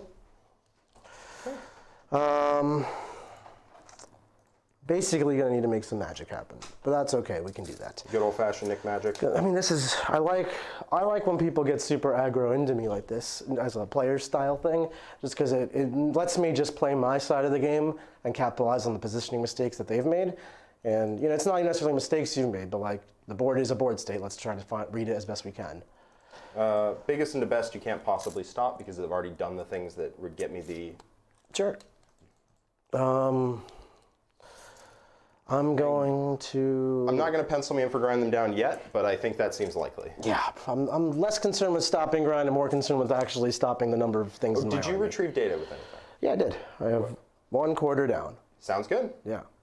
So I'm going to just play my turn now, All right. and we'll get through it. So thankfully, I unfortunately lost my succubus. She's a queen, and my best answer to things like the Beast Boss and Zackstruck. So terrible, unfortunate there. I need to kill everything and contain as best as possible. I think it's a little unfortunate. Let's see what we can do. If I can kill the Orc unit, now the problem is this unit of boys is just there. I need to contain what falls out of this thing, so move block the crap out of this. Probably run away from Gaz, just generally come that way with my whole army, focus on these ones. I hate that Gaz is barreling this way. Yeah, that's just a clock that I'm trying to put you on. I can kill him if I devote resources to it, but there's just too much other stuff for me to do right now. You basically have to devote your entire army to doing it. Because you need to try and you need to get 4 wounds off the Hellions, and by that point you've already committed them to killing Gaz, so if you only get 3, then you can't kill Gaz in 1 turn, and Gaz is just going to kill everything. Now, Mass Flamers is not bad into your characters. I wound on 5s, but then they'll get crap saves. They'll 5 bimbles, and then feel no pain. So it's not great. This is challenging. Yeah. Got a lot of Incubi and Drazar. That's always a good help. Yeah, Orcs are a momentum-based army. You need to take initiative, keep initiative, and never give it up. That's the game plan, basically. Jack, if you want a monologue while I think. Yeah, no, that'd be great. So the Orc game plan, the game plan of this game is if I go second, I play a little more passive, but Nick does have a lot of points in the bank, so I can't really do that. So if I'm going first, I have to put as much pressure on Nick as physically possible. I am teeing myself up for a counterpunch. The problem with that is that for Nick is that my army is good at taking a counterpunch and counterpunching in return. So if he just throws his entire army into a melee with me, I think I'm good on that. So I need to force the fighting as much as physically possible. That's my game plan here. Nick is feeling the pressure, I would say. You think that's correct? Yeah. So that means I've done at least part of my game plan well. The kill rig deep in his deployment zone does feel good. Not gonna lie to you. Oh boy, that's enough of your monologuing. This is just. You just didn't like how I was talking. No, you're literally just describing how you're pushing my crap in right now. So let me try talking for a change. Okay, so Let me try talking for a change. Go for it. So we have to fight our way through this, and the way I'm thinking is, fight last. Archon gets involved here, makes one of these people fight last. We can get the Racks involved here through advancing and charging, and have them surround this kill rig so nothing can get out, and the kill rig isn't fighting me. And if I can pull that off, out of the game for You just have to remember it's a character, so it can heroic. Sure is. Got it. And then we've got poison. What's this man's armor save? Not great. That's a good answer.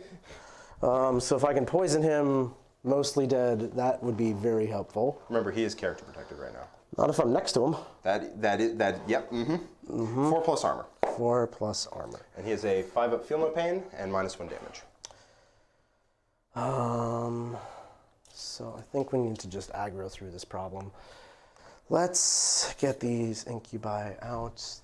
Yep. So you're looking for a weak point in my line here to just focus all your damage at one point and try and bust through, right?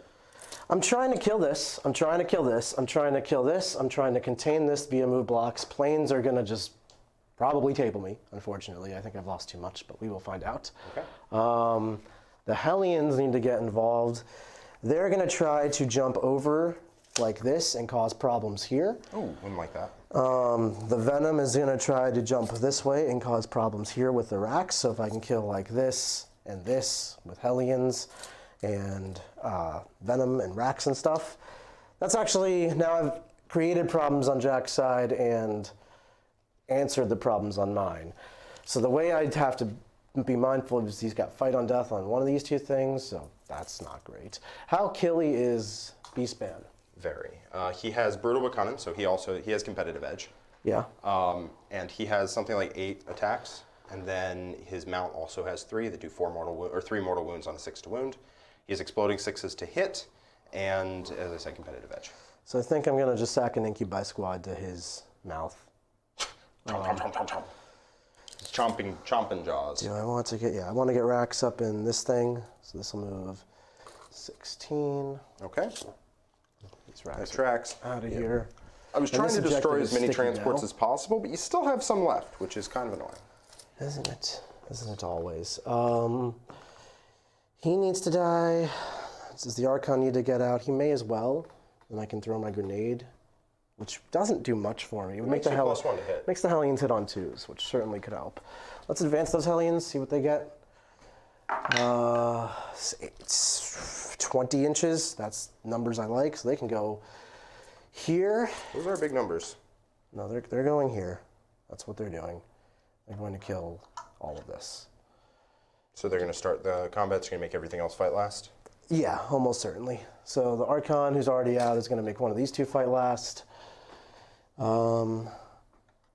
Poison shots can go. That's a tough angle to find. I think I'd rather just movement here. Yeah, make sure you bang the charge, because you don't want to just introduce a failure point for some poison shots. No, and I got shots I can take here. Which is Oh, nice. yeah, true. And they don't ignore cover, though, so the commandos will be getting a 3-up in cover. Oh, that's fair. That's annoying. So maybe I'll string back a little bit and fight through like as many as can will fire poison at the Beast Naga boys. Yeah, well, so it's still an unfailable charge. Yeah, for sure. So you have 7 in there right now? 7 in there. Yeah, I managed to thin a couple away. Which is good. If you didn't move block my guy here, which we were talking about earlier, I would have squiggly cursed them. I would have hit them with frazzle. I would have probably attempted to kill this and then 3d6 a charge into them or something. And there would just be fewer than there are now. This is a piece you have because you move blocked. Yeah. These racks are going to advance 10 inches? 9 inches. 9 inches to right here. They're going to go for charging them boys. Charging with the boys. I got 2 whips in this unit. That makes sense. So are you going to charge the boys and the transport and then pile away from it with more trickery? Maybe. I will either do that, which is a great move, or I will just charge and be outside of 3 on the charge and then pile into wherever I care. That would be annoying. Yeah, I wouldn't like that.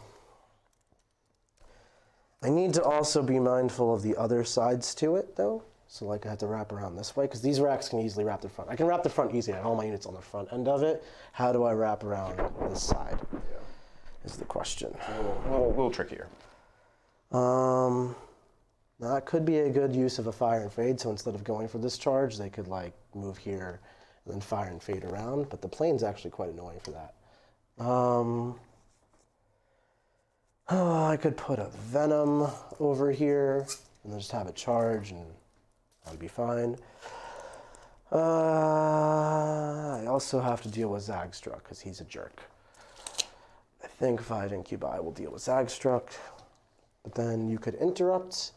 Yeah, that opens up an interrupt. Would Zagstruck kill 5 incubi on an interrupt? Fairly likely. He has a lot of attacks, so he'll hit you on 2s and win you on 2s. They hit on 2s, they win on 2s? It's strength. I mean, strength 6 at least. What's the AP? Like 3, I think. And how many is a lot? I think he has 8. And he has exploding 6 to hit. He might have 7. Then he has a choppa. Oh man, what a jerk. Well, I can flame him, so there's that at least. Yeah, so he has 6 attacks base. So he has 7 on the Wog turn. He has toughness 6. They are strength 8, AP 3, damage 2, and he's exploding 6s to hit. What a jerk. Okay, so And then he has an additional attack with a choppa. I think these incubi need to go in over here to go kill stuff. I would have liked if Zagstruck had gotten back to where he couldn't be flamed, but What's the leadership on all these Zagstruck and Beastnaga just boys? put the fuck away. I don't know. Not high though. Not high. I like that answer. I like that answer. Now I find out that Zagstruck's like lead 11 or something. Right. Gaz is lead 8, so let that That's a great start. let that tell you something. That's a great place to Yeah, start. Zagstruck's lead 7. You were so inspired by that. Lead 7 for Gaz. Okay, we can make people fight last. He's lead 8, lead 7 for Zagstruck, and the boys are lead 7. No, that knob is gone, lead 6. Oh, even better. Okay, so they're gonna fight last, I really hope. And then that's less of a point. That is all of the incubi. Let's advance these Racky-doos. Racky-don'ts. Well, actually, if I move the Venom first to like over here, I can put more flamers into boys. I can put more flamers into Home Skillet. Let's do that. Into Zagstruck? Zagstruck. Just need to be within 12. Yep, easy 12. All right. And then these racks can advance much more carefully. 9 gets them within 12, so they're right in here. Oh, that's a 10, so you definitely have it. 10, for sure, thank you. So they're inside that. Okay. Then I've got another unit I could deep strike in, although I kind of like that I have, where would I put it? I could put it back here and just have some stuff on this objective, because I don't really at the moment. I am stickied it, so it's not the end of the world. You have to come around to my side to hold it, which I'm actually trying to make impossible. Oh, that's not right. I could mess it up. That's for sure. Am I doing engage? That Venom's going to get me engage on this side. The only question is, can you get over here without, because you move 16? Yeah. And then 1 inch. I believe that blocks. You just have to get to like out here, which you can do if you advance, so like whatever. Or fire and fade or charge. Yep. Okay. Yep, you're there. And then, this is his wounds. Then, does that Venom want to do anything? Do I want to bring my reserves in? That Venom can help shoot, help get engaged in the future. I think that's generally worth it. And just help body block for Draz. So now you're trying to like get around me almost. I'm always trying to get around you. Okay, let's just do some shooting. That's a good idea. So we'll start off with what we know. We know these 5 Hellions are going to shoot backwards, and then these 2 are going to shoot into these commandos. Okay, 5 shooting back. Here's the second phase. What am I talking 2 into commandos. It's going to be 2 because I advanced. Oh, I could throw my grenade now also, but we'll get back to that. 2 wounds on the commandos. 2 3-ups. All good. All right, and then 5 into... Because they have a 6-up, and then they're in light cover, and then they get +2 if they're in light cover, so they go 3-up. Yeah, Orks be tough these days. 5 into those Orks. The Beastie Advance, Boys. Only 4 hits. And 3 wounds, AP nothing. Yep, 3 5-up invulns, because I'm on the Wog. 1 dies. 1 more dies. Like that, quite a bit. Okay. Let's shoot. I want to start with things that don't have many options. So, and this Venom is starting the Data Scry action on this. These guys are going to shoot 2 flamers at these commandos. Okay. They ignore cover with 3 whole shots. Wounding on 5s. 1 AP invul. Yes. Nice. Not good. Not good in the hood. That thing could fire and fade for both of my command points. Get me engaged. I think that kind of sucks. Yeah, that means you don't have an interrupt next turn. I think that's fine. Not the interrupt. I think leaving it is fine. Or you keep striking. You don't keep striking there 5 minutes, right? No, that's just waiting for rods. Right. Although I could rods out this quarter real quick because no one's doing it. But yeah, because everyone hopped in votes. Everyone's battling. I think everyone's going to continue to battle. So honestly, I will. Because rather than making you have to. You can't just fall completely behind on all your points. You're not getting engaged. You can't also not get. Yeah. Well, I'm going to get some engage. Some. Can I be on this objective? Sure can. Sure can. We're going to just walk on the objective. Sounds good. They're going to do retrieve data here. Thanks for that. Yep, absolutely. The Venom. Venom will shoot those commandos. Because they're not in cover, right? So I can they're not in cover, yeah. So here's the Splinter Cannon. 2 hits. 1 wound, AP1. So 5 up in 1. 2 damage. 2 damage, just going to kill a regular duder. You see where my guy is with the big weapon. Squad has one somewhere, I promise. And then Splinter Rifles. 3 armor saves. 3 invulns. Lose another 2. So I'm just going to pull back over here. Just if you want to charge both units, it's going to be annoying. Right. Okay, so we've got a lot of Flamers and Venoms over there. They can try yellow 9s. These 2 Flamers, I think Incubi going in here is probably good enough. It's got to be, right? It's got to be, right? Versus Flamers into Feeling of Pain guy. Feeling of Pain guy's not minus damage, correct? No. Okay. Correct, he's not minus damage. We will flame into the small squad of orcs, the Beast Snaggers. The Beast Snaggers, they're not small. 9 shots. All right, 5s to wound. 3 AP2s. So 3 5 up invulns. Gonna lose 1. Okay, these orcs are so tough. The 5 up invuln, that's why I popped the 5 up invuln this turn. Let's do these 2 Flamers have nowhere to go besides the Beast Squigosaur Man. Okay, wounding on 5s again. 8 shots. 5s. Got 3 wounds AP2. Yep, 5 ups and 5 ups. Nice. Takes 2, down to 7. 7. All right, we'll pump the Splinter Cannon into him and Splinter Rifle into him from the first Venom. Absolutely papowing me. Splinter Cannon, 2 hits, 1 wound AP1. Okay, so 5 up. Good. Nice, and the Splinter Rifle misses. And then the next one, Splinter Cannon, 3 hits. Oh, how did you get 4 shots off the Splinter Rifle into them? I cheated. Okay. So you can put a guy back. I'll put a guy back. Yeah. Didn't realize I did that. 3 hits and 2 wounds AP1 on that guy. From, the this is Splinter Cannon? Splinter Cannon. 5 ups. 2 damage each. All right, goes to 1 because minus 1 damage. 5 up, Feeling of Pain. Takes 2 again. Down to 5, I like that. And then his little Splinter Rifle, 2 hits, 1 hit. No wounds. No wounds. Okay, so that's all of the shooting there. Flamers, I got this Venom that's doing an action, and the guys inside the Venom that can shoot. The guys inside the Venom will try their luck at Mr. Zagstruck. I don't like him. He is toughness 6, so it's still 5s to win. 5's either way. 5 shots, 5 hits. No wounds. Didn't matter what I shot. Then does the Venom itself want to shoot? No, I think victory points are more important. Oh, is he doing the... The Venom is doing the action. So we'll just go to charging now. Yeah, victory points are definitely more important than that, I think. The Venom is going to charge these commandos on the very end here. Oh, I see what you're doing. And then if he kills me, I can get OBSEC out on this objective, or I can just get out over here and get my engaged. Get my engage guarantee. Yeah, it's very sneaky. These Hellions are going to go for the Storm Boys. The commandos aren't doing anything, right? They are doing the action on the objective. They're doing the action. I'm going to go for both. Okay. I need a 5. I believe in you. To fail it? No. 7 is saucy. Right saucy, mate. Right saucy. Okay, so I like this. Hellions are going on this side. They're going to cross out of plane line of sight, I hope, by going to the other side of them. And hopefully I can kill these Storm Boys and these Orc Boys. I'm probably going to start here because I don't want to lose my Hellions for nothing. Yeah, I would definitely pull the interrupt lever on that. Yeah. Storm Boys go, just pick up the whole unit, and we're good. Okay, over here we've got some charges to do. We'll do... Now, competitive edge, my version of competitive edge means I can't split attacks at all. Does yours have that caveat? Doesn't sound like a thing I would do.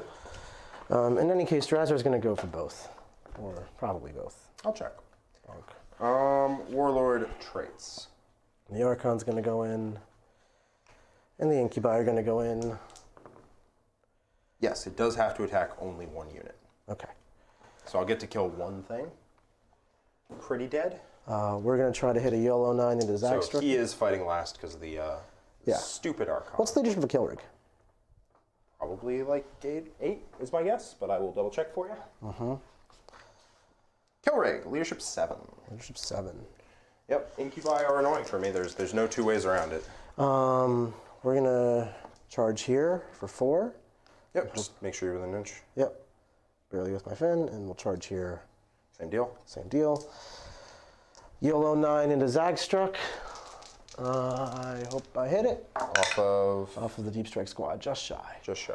I didn't fire my grenade. Do you mind if I fire my grenade? Yeah, throw it. I will throw it at your Squig Man. I don't like him.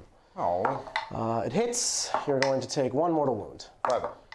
No, down to 4. Down to 4. All right, so I suspect my Beast Boss on Squigosaur is not long for this world. Is anybody going to charge the Zagstrucky boy? Incubi are going to go for these Orks. Okay. 10 inches, that's what we like to see. That is very enthusiastic. So we're going to go just like that.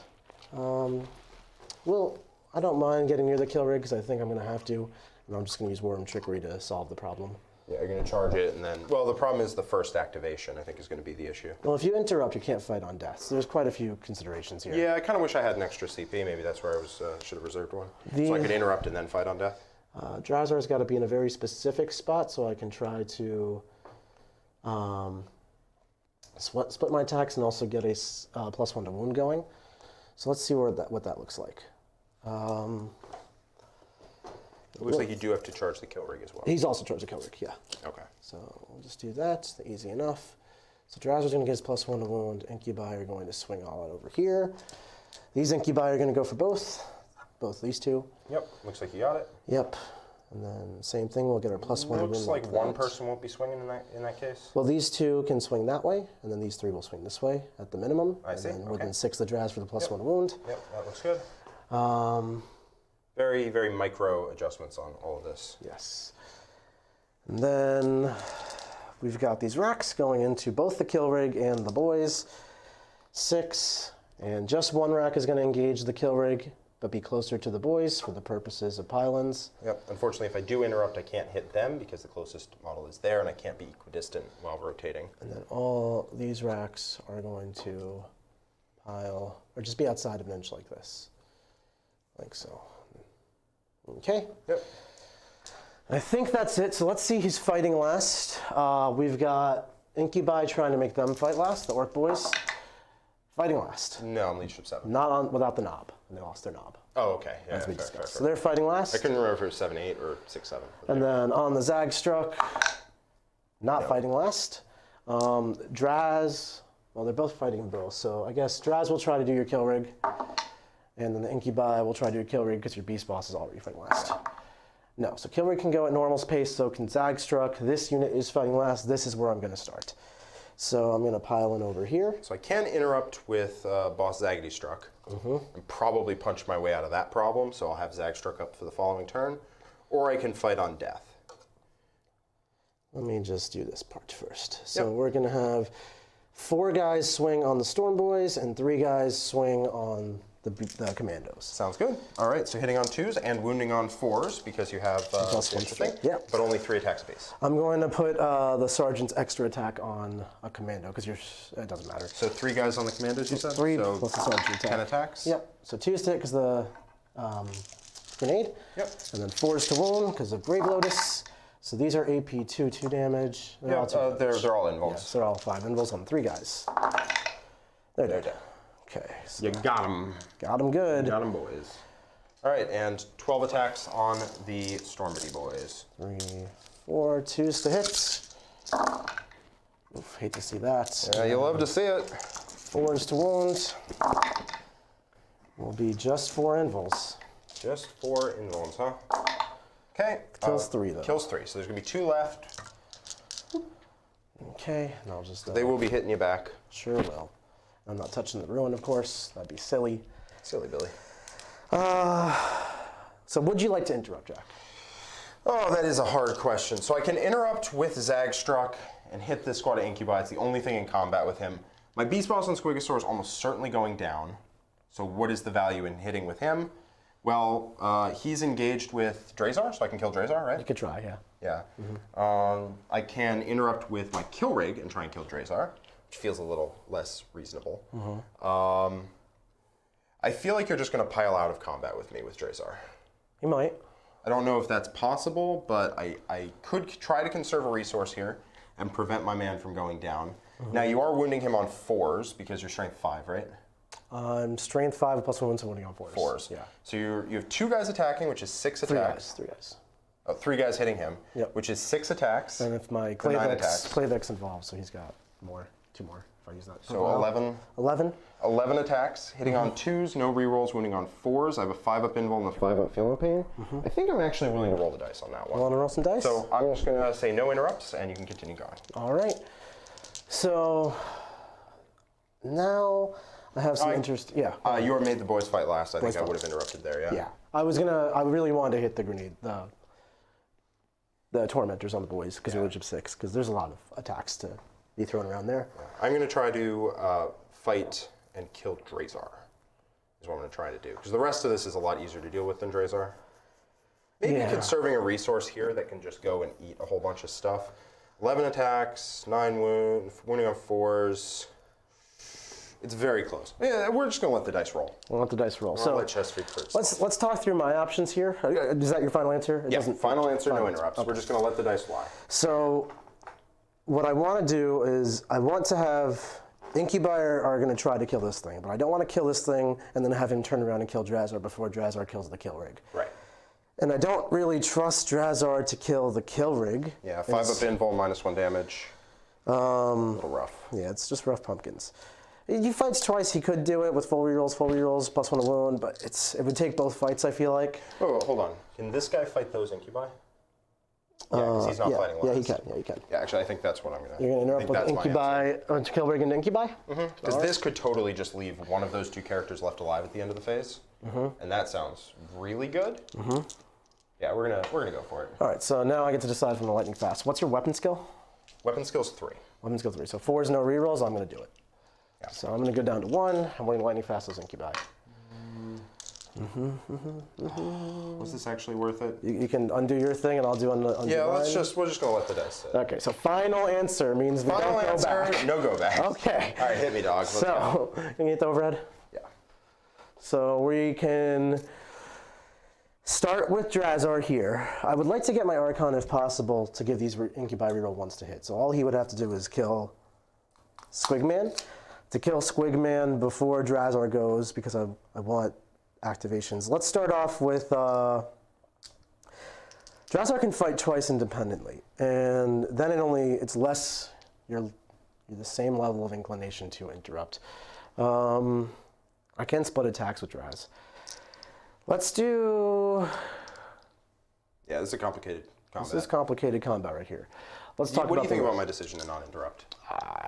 There are a lot of reasons to and a lot of reasons not to. Yeah. I'm really just, I don't know, we could play this combat back 20 times. We should probably remember this position somehow. Maybe I'll take a picture of it and we can maybe even talk about it in future strategy sessions. We can go back through the video and pull it up. We can, but that's harder to find a timestamp. So I'm just going to take this. Fair enough. Yeah, because this combat is actually very, very interesting. Yeah. So a lot of little minutia going on Let's break it down slowly and simply. So if the Incubi activate first and kill the Squigosaur, Squigosaur could then activate and kill Drazar. This is one reality, potentially. Yes. Then Killrig is free to activate because no one's going to kill him. That's what I don't want to have. And also, suddenly all this wounds on 5s into my boy here, and yeah, it's just not good. So Drazar kind of needs to go last. You go first. Well, I don't know. Let me just. Yeah, there's a lot. So I'm not concerned about Beastman interrupting because he's fighting last with my Archon. Yes.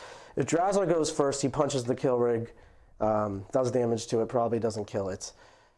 Then he does it again, punches the Killrig, maybe kills it, maybe doesn't kill it. And then my Incubi can finish him off last.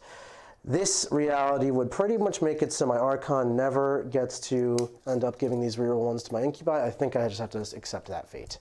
Because it's just, maybe he could have charged to like this spot, which would have been a little bit wiser. And then I could have finagled a little more inches this way.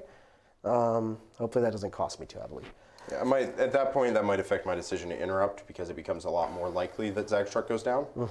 And so then I might just interrupt to try to keep him free for the following turn. So let's start off with... let's start off with the Incubi, because the boys are fighting last. Let's do these Incubi into Zagstruck just to get the knowledge out of here. Yep. So 3, and then 2 will fight the boys. Yep. So 3 into Zaggy. So you're going with the... So this is going to be hitting on 2s, no rerolls, and wounding on 4s, no rerolls with 11 attacks. So this is very on the edge of does he live or does he not. So 1, 2, 11 attacks. That's that many. So 2s to hit. Rear ones would have helped me twice. And then so 2 fail. 4s to wound. 6s are extra damage. 3 extra damage. Oh, I forgot about the extra damages. I just remember that now too. Yeah. So 5 up involves on the damage 2.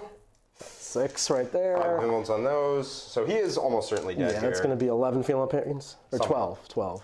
Because 2, 4, 6, 9, 12. Yeah.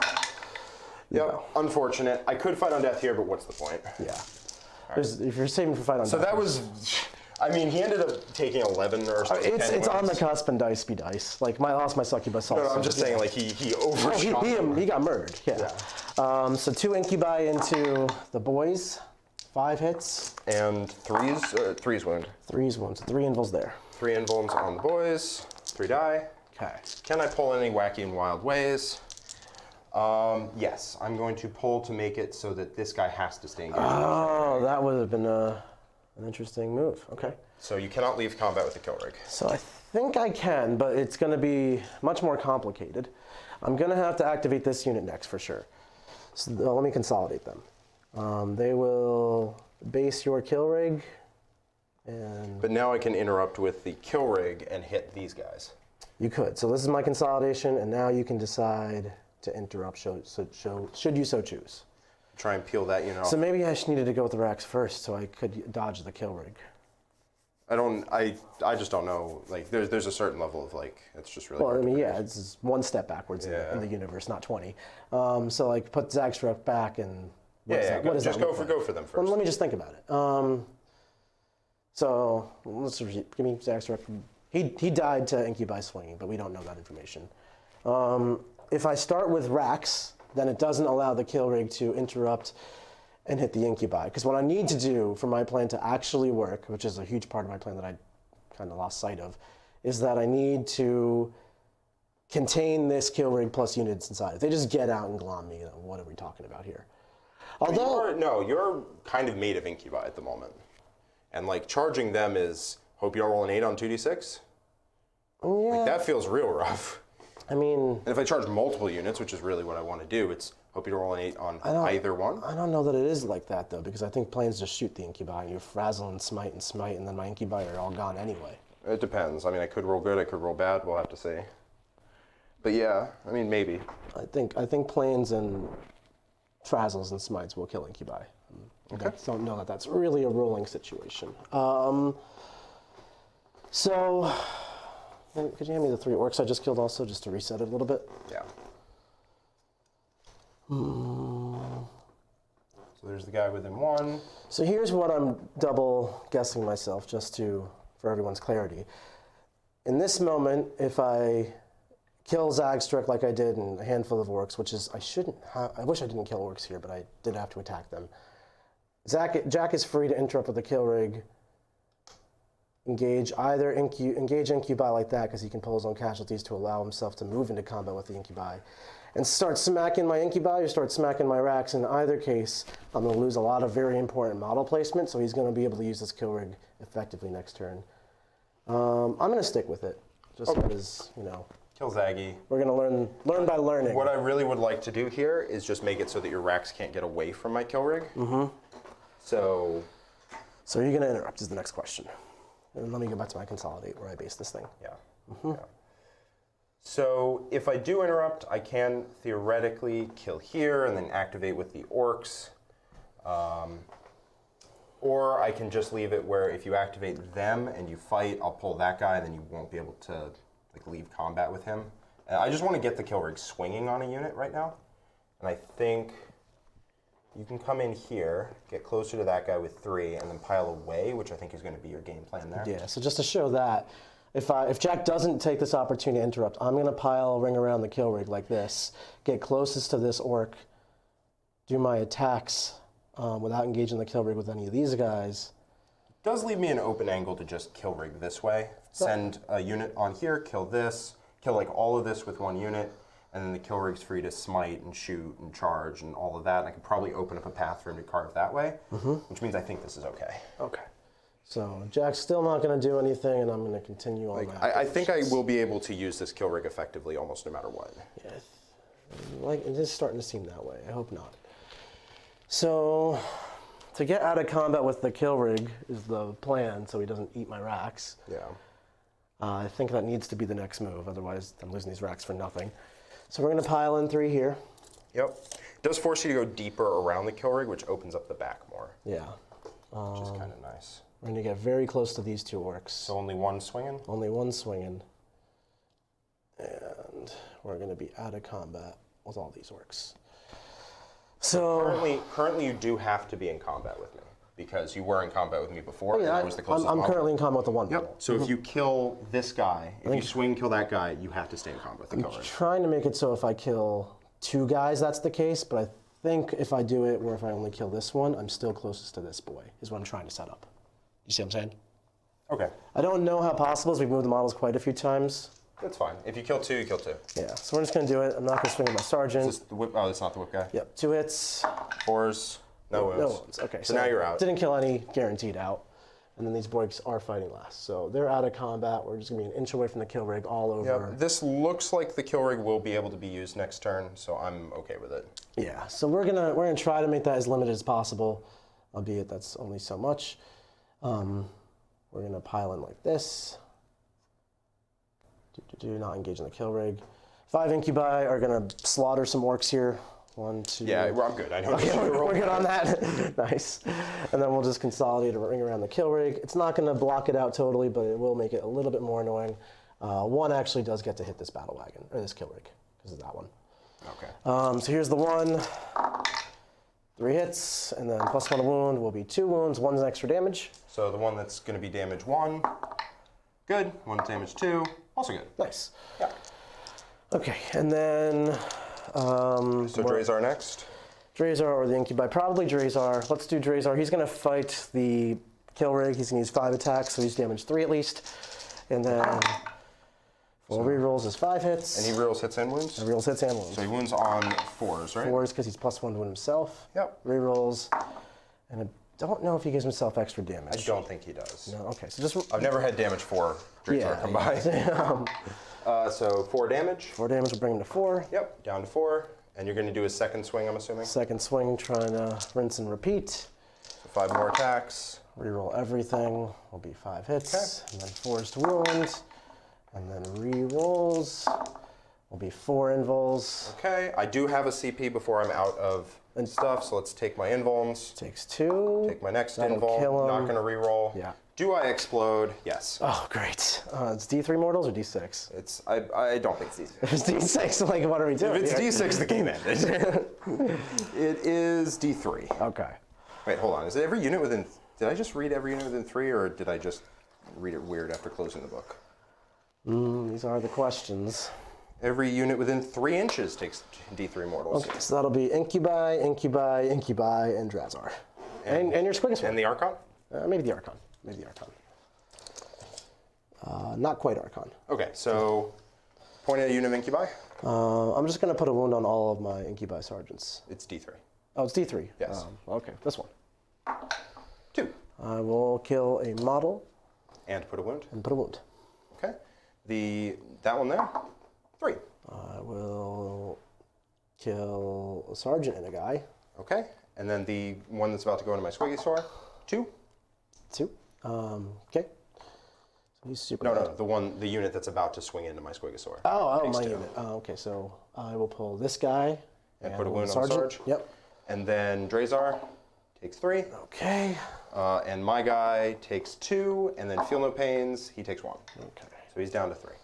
Probably couldn't afford those wounds on Drazar and those free Incubi kills. That's about 5, 6 mortal wounds from Incubi. Oh, shoot. Sorry. So now, wait, so Drazar is still in combat with me because I died. Yeah, sure is. Okay. Yeah, no, I think I'm taking too much casualties from that explosion. Plus, like, you're gonna hit me back here and there. We'll find out though. I'm gonna do Incubi and Archon. Archon's got. So I did not reroll a save, so I still have a reroll in the tank. 5 attacks from the Archon. Okay. 5 attacks from the Archon. It's a 7, right? Because you have Gym Blade? No. Okay. 5 ones. That was weird. 1, 2, Going 3, to and Incubi? Incubi time. All right, so 2s to hit, rerolling, wounding on 4s. Yep. Just hit re-rolling, Good business. wounding on 4s.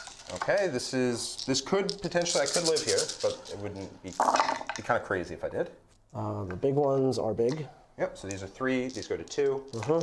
So 5 up against those, So that's 2 damage so far. 2 damage, 5 ups against those. Okay, so, So, that's all 5 for up for pains. pains. No, he's done. He's down. So I am definitely going to fight on death here. Yep.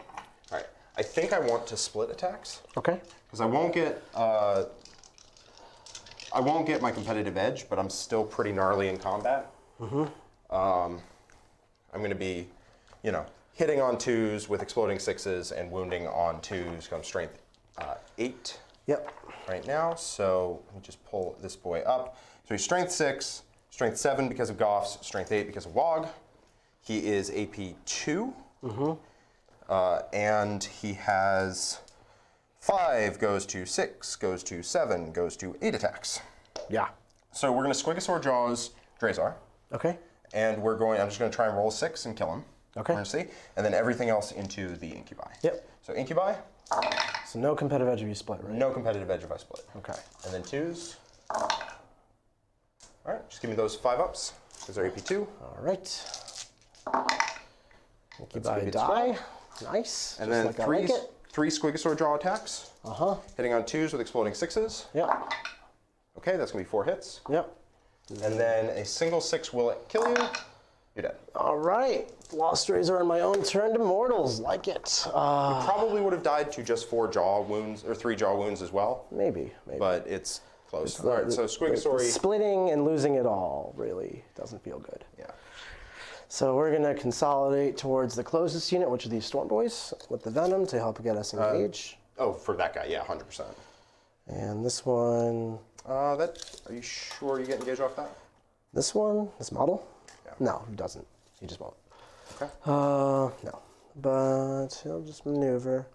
Yep, set it up for following turns. No reason not to. Okay. All right, you're out of combat here. You're in combat here. I think I'm just going to... Mud Shorter Rex one? This was empty? One of these was empty. One of those was empty. Yeah. This guy, I'm going to just try to kill. Yep. So full rerolls to hit. I just have 2 guys. I would love to free up this unit, so we're going to throw 3 in. Yep. With Drazar, or not Drazar, with Gazgul, this is Z. I'm very confused. Mm-hmm. So Choppas means 5 attacks, and these guys are going to be strength 6. Mm-hmm. So -1 to hit, right? -1 to hit. Yep. Yep, so it might 4. only be ranged. All right. I think I'm going to die either way. Full rerolls. Yeah. It's going to be a lot. It's 7. I'm Just roll roll the 3s. ones. I'm so dead. All right, so there's 7 additional. Do I explode? Yeah, I was about to say. No. No. Okay. I was trying to get you to not do all that. Well, I was. And you were just like, I insist. Well, I thought you were going to just pull the bottle. 4 guys get out.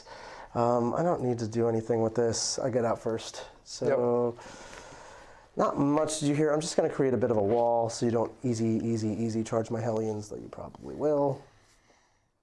Easy. I still have a consolidate as well. Yeah. Like I said. Yeah. Okay. So here you go. Getting that unit there. And that is the extent of the fighting for me. You don't need leadership checks on any of this, I think. Nope. So that's going to be it. I control. You got sorry. there. Yeah. I do have 2 Storm Boys. 2 Storm Boys. So the Claw Man, -1 to hit, but exploding 6s. So 4s with exploding 6s, and 2s, 2 wounds. 2 wounds on 6s, 2 down. And then 1 guy with a chopper. Yep. That's 1 explosion. Should be 6 models. Oh, 5 models left now. 3 AP1s. 3 P1s will kill another guy and a half. Hellions drop in. They have a 5-up armor, or? I thought they had a 4-up. I don't think they have a 4-up. Okay. Okay. Then they could get a 2-up in cover, and that's just not a thing Dark Eldar can do. Oh yeah, fair enough. All right, I'll take a leadership check for my guys. Leadership 7, lost 3 guys, so don't do that. We're good. You lost 2, 3. so you're set. Or 3, so you're set, I think. I can fail. Don't. You're good. All right. So Thank you, buy yourself set. I'm going to score 2 points on Data Scry for the mission, because Venom did do the action. No, you hold 3. 1. Oh, 3, yeah, thank you. I'm going to get take him alive for 5. I killed quite a few units in combat. You can kill a character, which is 3 by itself, and then you killed a unit. I killed character 9 again. characters. Yeah. Should have just taken Assassinate. That was 9 points of it. Yeah. So I'll update those scores. All right. Well, we'll get to it. So my turn. I'm going to get a 4. Yep. So your whole army is on the board right now, which is good to keep track of. So my opponent Nick has no more deep striking, so we're just going to play that way. These grots are going to start the action on the objective. And you likely got grind. You killed so many things. I did, yeah. I engaged for 2, took them alive for 5, and I retrieved. I didn't retrieve data. Yep. Oh, I should have retrieved data with that unit, that deep striking. You did. I did? Oh, Yeah, you okay. did. You told me you did. Okay. Good. And I did. Exactly as I said. Yep. Going into turn 3. Okay, well, this nice hole that just opened up is going to have a plane in it. Which, that sounds fun, right? Yep. I do need to kill these stupid incubi. There's not as many stupid incubi left as there were. Yeah, I wonder why. That's weird, right? Lost 7 mortal wounds to explosions, and then lost another 4 to a beast man. Sucks. That's life sometimes, Yeah. Unfortunately, I think I'm getting tabled this turn. We're close enough to it that we'll see, but we will see. Yeah, unfortunately, I will say that Fight on Death went really well for me, but I do think there's a problem with teeing your army. I don't know. I don't think there were many great places. I think the inflection point had to come earlier. We can dissect that after we're done. I'm less interested in dissecting that combat. I think we can slice that pie. Not the combat. I agree with you on that. I mean, the first turn or 2 of how we played it, because I think that by the time you entered that combat, I think you were in need of miracles. And so I think we can, dissect. I don't think your kill rig is moving at all. No, I'm talking guys getting out. Guys getting out is fine. Yeah, I think we're going to just try and get guys out here, because, I can make a 6 in here with Gaz, and I will certainly attempt it, but I'm going to get guys out to guarantee. Well, also you make it with Gaz, and then OBSEC piles out onto the objective. Exactly. So you don't want that. No. No, thank you. Instead, I would prefer if I just get guys. Actually, I may not be able to get the unit out. So that's actually what I was just looking at. Yeah. Let me see. I think you can. I don't think I've done quite enough move blocking shenanigans. I think because you had to go deeper this way. Yeah. I was a little shy, and we did talk about how if I mess it up, it's going to be catastrophic. Not that I think the boy squad is going to be the nail in the coffin, but it's really...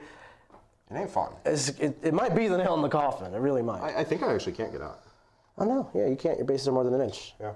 That's Like excellent. that is fine, but I think But then the 3rd rank. the 3rd rank is where the problem Yeah, happens. because the 3rd rank I can is... get out 3 from my hull, right? Or is it the No, it's your base. I'm pretty sure. You could look up your kill rig rules. It's It's depends your on kill the rig rules. Yeah. I'll check. It's worth checking. For But sure. I think I do have a unit stuck in there now. That's interesting. These things are easier to block than I thought because they don't get 3 ranks, they get 2 because their bases are more than an inch. They're large. So they basically have to get 6 inches of orc line out from one side, and that's not what I've given. It doesn't say anything about measuring to the hull, so I measure to the base, and I can't fit the whole unit there, actually. Sweet. Yep. Mission did accomplish. Yep, barely, but you got me. Maybe that's not the nail in the coffin. Maybe. All right, that does help. Let's see if the All right, so frazzles there- and shooting pops through. Yeah, the frazzle is what I'm going to try. If the frazzle and shooting just tables me, that just sucks. It's not ideal. All right, so I don't actually have that much stuff left. I'm gonna take this guy here, and he is going to have words with you.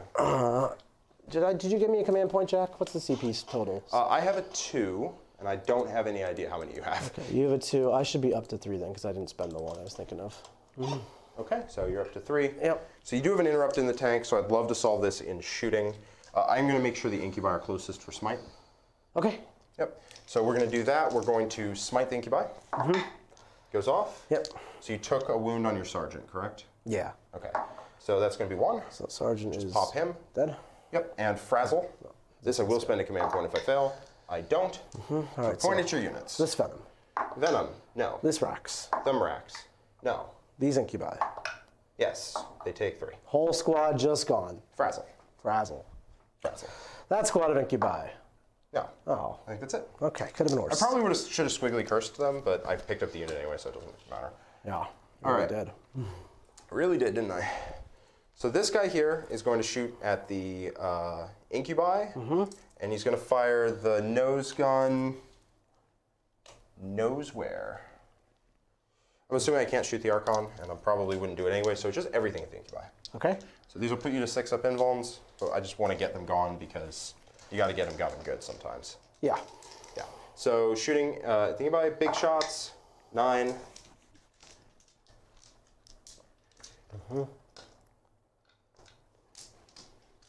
Fours, that's a lot. Yep. And 2s. And then you still AP3, so you'll get your 6 up invulns. It's 5, 6 up invulns. Oh, there's There's one left. one left.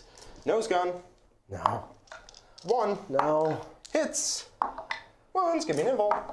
No. He's gone. Oh. Nose gun, gets him Out every of time. Incubi. That's terrible. All right, this guy here is going to shoot the racks. Just everything into the racks. Big shots, 11. And then 2 more. Here we go. 4s. You never know when the planes are going to pop off, huh? And 2s. That many 6-ups into minimum 4 damage. They're just gonna die. Yeah. Okay. Cool. Cool. Cool. The kill rig can see that venom, so he's going to shoot it. Sure. D3 auto hits. Lava doesn't really matter. Lava's going to go in there as well. 2. 1 wound. 1 wound. 1 veils. 2. I saw the 6 in there for a second. Stick a cannon, hitting on a 5 or 6. Nope. Because it's +1 to hit, you're -2 to hit. Cool. Heavy lava, 5 shots. 6s to hit. No. Okay. All right, so that guy took 2. Okay. All right, shooting. Gaz is gonna. It doesn't matter. All right, charges. These guys here are gonna charge your Hellions. Yes, sir. Yeah, they are. Yeah, they are.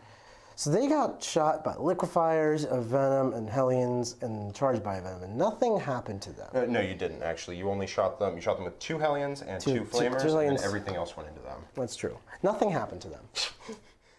These guys are gonna charge the racks. It's the flamers doing nothing does really suck. It's the toughness 5 on the LE infantry, I think. So they're doing the action. Here I might overwatch. I will overwatch. Okay. Because I need to just get lucky to make moves happen in this game at Fair this enough. point. Yeah. Because like if this unit dies on the overwatch, which I know the math is not that, but if it dies on the overwatch, then these racks can actually go kill these grots, and all of a sudden we have created huge problems for Jack. Yeah, that would be really annoying. But you miss all the shots you don't take, like that. This unit rolled 3 shots and 3 shots. That's what happened. Yeah. 3 wounds though. 6 ups. 3 6-up invulns. Nice. That's the start swings we start to see to make I'm things going happen. to kill 2, and I'm going to put 1 wound on the sergeant. Yep. And then they just. Yep. All right. Gazgul is going to charge the vehicle. Nope. Nope. Here we go. Here we go. Nope. Here we don't. Here we don't. So the nice. kill rig is going to charge it, I guess. Yeah. Do I even want to? Yes, I do. Probably kill it.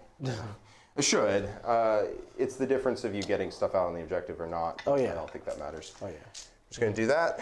I'm going to get within. Why not? Yeah. Why not? All right. And then Storm So- Boys. The Storm Boys are going to charge. You've already overwatched, so just both, I guess. Sure. Yep. Math checks out. Math does, in fact, check out.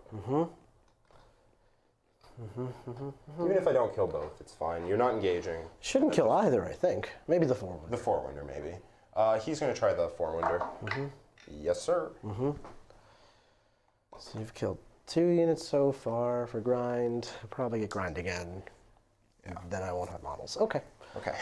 So we're going to start with these 3 guys. Okay. Because I don't want you to interrupt and kill another 2, and then my life becomes miserable. So we're going to just swing with the 2. You only have 1 wound across the board, so Power Claw first. Yep. 4s, 1 hit, 1 wound, 6 of pinball, 2 damage. 2 damage. Nope. 1 There's down. the guy. And then these are 3s with exploding 6s. So 2 explosions. Yep. And then 3s again. I was absolutely interrupted here. Oh yeah, 100% you would have. You strength 4? Strength 5? Strength like 6 right now. Oh, okay. 6s, nice. 5s. Don't keep that up. No, couldn't. Couldn't and wouldn't. All right. They're all just going to get on the objective. So once again, I think I'm in the I have to make some magic happen place. So we're going to interrupt with our 4 Hellions. We're going to put 3 You're being Hellions. based twice, so you have to kill the whole unit before you get out of combat. Yeah, I'm not getting out. I'm going to put 3 Hellions in the squad that just charged me and 1 into the unit I've been fighting. I'll make that 1 the Sergeant. Sergeant's going to go. 2 hits. Love that. 4s to wound. 4s to wound. 1 AP a lot. This is on the strong 2 boys? damage, yep. So 6 up in 1. Lose the guy, but not the claw. 2, 3, and 4 into the commandos that just charged me. Nice. Yeah, nice 2s to hit. That's not great, yeah. 4s to wound. 4s to wound. 4 wounds, AP 1. Okay, so 4, 6 up in wounds. Okay. Strong. Strong. Strong. Okay, so we're just going to pull those 2. Yeah, I think you were in the need of miracles. I agree with that, I think, because if you kill both, then you can go and hold objectives and stuff. I'm going to go with the commandos. Swinging with the 2 choppas. 2 explosions back in, and 3s.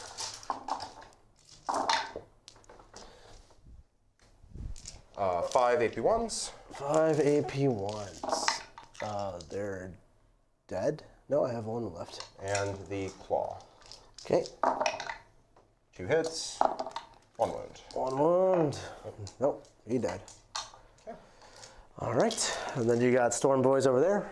Yep, the claw, and I'm already -1 to hit. Claw and 1 guy in there, and 3 into the other vehicle. Claw. 4 explosions. And I believe I'm strength 9 right now. Yep. Or no, +1. I'm Goffs and that, so I'm Goffs and the Wog. So that many invulns. This many invols. Yep, hitting on 4s with 4 attacks did that. I'm dead. Yes. Does Those damage too. No boom. This is that one with 4 wounds left? No, it's the one. It's the far one with 4. Okay, 5 guys get out. 5 guys get out. Sounds good. All right, and then 3 guys swing into the other one. -1 to hit, so 4s with exploding 6s. Can I get the overhead, please? Oh, yep, absolutely. And no explosions on this one to counteract the fact that I got 4 for 4. And then strength 6 right now, so 3s. All right, not going to kill it, but I will hand you a decent amount of saves. Everyone likes that. Get it over here with them. 5 saves, and Venom takes 4. He's down to 2.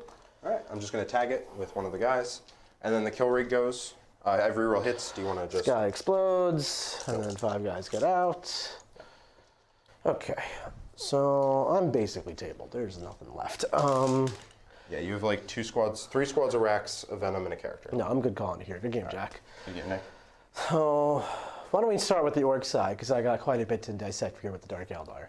Okay, so the Orc plan basically worked, which is go first, put a ton of pressure down. You basically want to use first turn to force Nick to move block like all the way on his side of the board rather than sending 1 or 2 units forward. I can clear them, but I can't really hit any deeper. So turn 1, if it's turn 2, if I have second turn, bomber turn, a lot of my secondaries, as Nick noted, are good going second because I know exactly how many kills I need to get for grinding them down. Biggest and the best procs at the end of the battle round for holding an objective, things like that. Get the good bits, it's just good no matter what. And I can just sit back on these 3 objectives and magically find 45 secondary points on them. So, but if I'm going first, that's not the case. So I got up, straight up the board, force Nick to use his resources, and then capitalize on Nick using his resources, which is exactly what happened. I mean, it's possible that that turn goes a little better for you, and then we're in a different boat, but that's where we are. Yeah, so from my perspective, this was a lot of cascading things compounding into sadness. We're going to start off with my list, because my list has very specific design choices, which lead to unique problems, and unique strengths, and unique weaknesses. So there's a supreme lack of shooting from my army, like there is none. I have poison shots, and I can pretend to tickle infantry, as you saw, pretend to tickle infantry, not even kill orc infantry.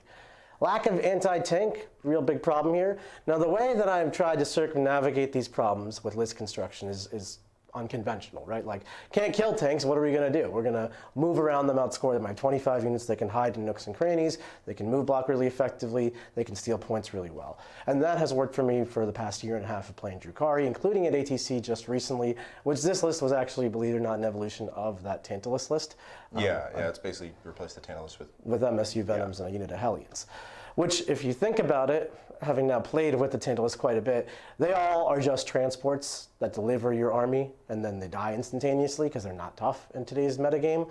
So I was like, what's better than having 3 very shootable garbage transports? It's having 10 little transports. So that was very annoying to kill. Yeah. So having no damage output leads you to having to move block and clever trickery solve your direct brute force problems away. Now, Jack is always very good and skillful with delivering the direct brute force right at me and not letting me be clever at him, so this is a bit of yin and yang on the matchup front. This board, I'm not blaming the board, you play the table you're given at a tournament. This board is one that isn't great for move blocking an army, and which is my primary plan for dealing with things, especially like orcs who are very vulnerable to move blocks. We discussed this before the game too, we agreed on the table. I am not trying to take that away. But having so many points so far from my defensive castle, like I have to be here to not get blown up. I can't just go here or here turn 1 effectively without overextending resources a little too much to keep you in midfield. So that kind of caused a lot of dilemmas, which we saw on my bottom of 1, which is how do I actually stall the orc army effectively without giving up too many resources. And we saw some orcs flooded through here because I didn't want to lose too many units.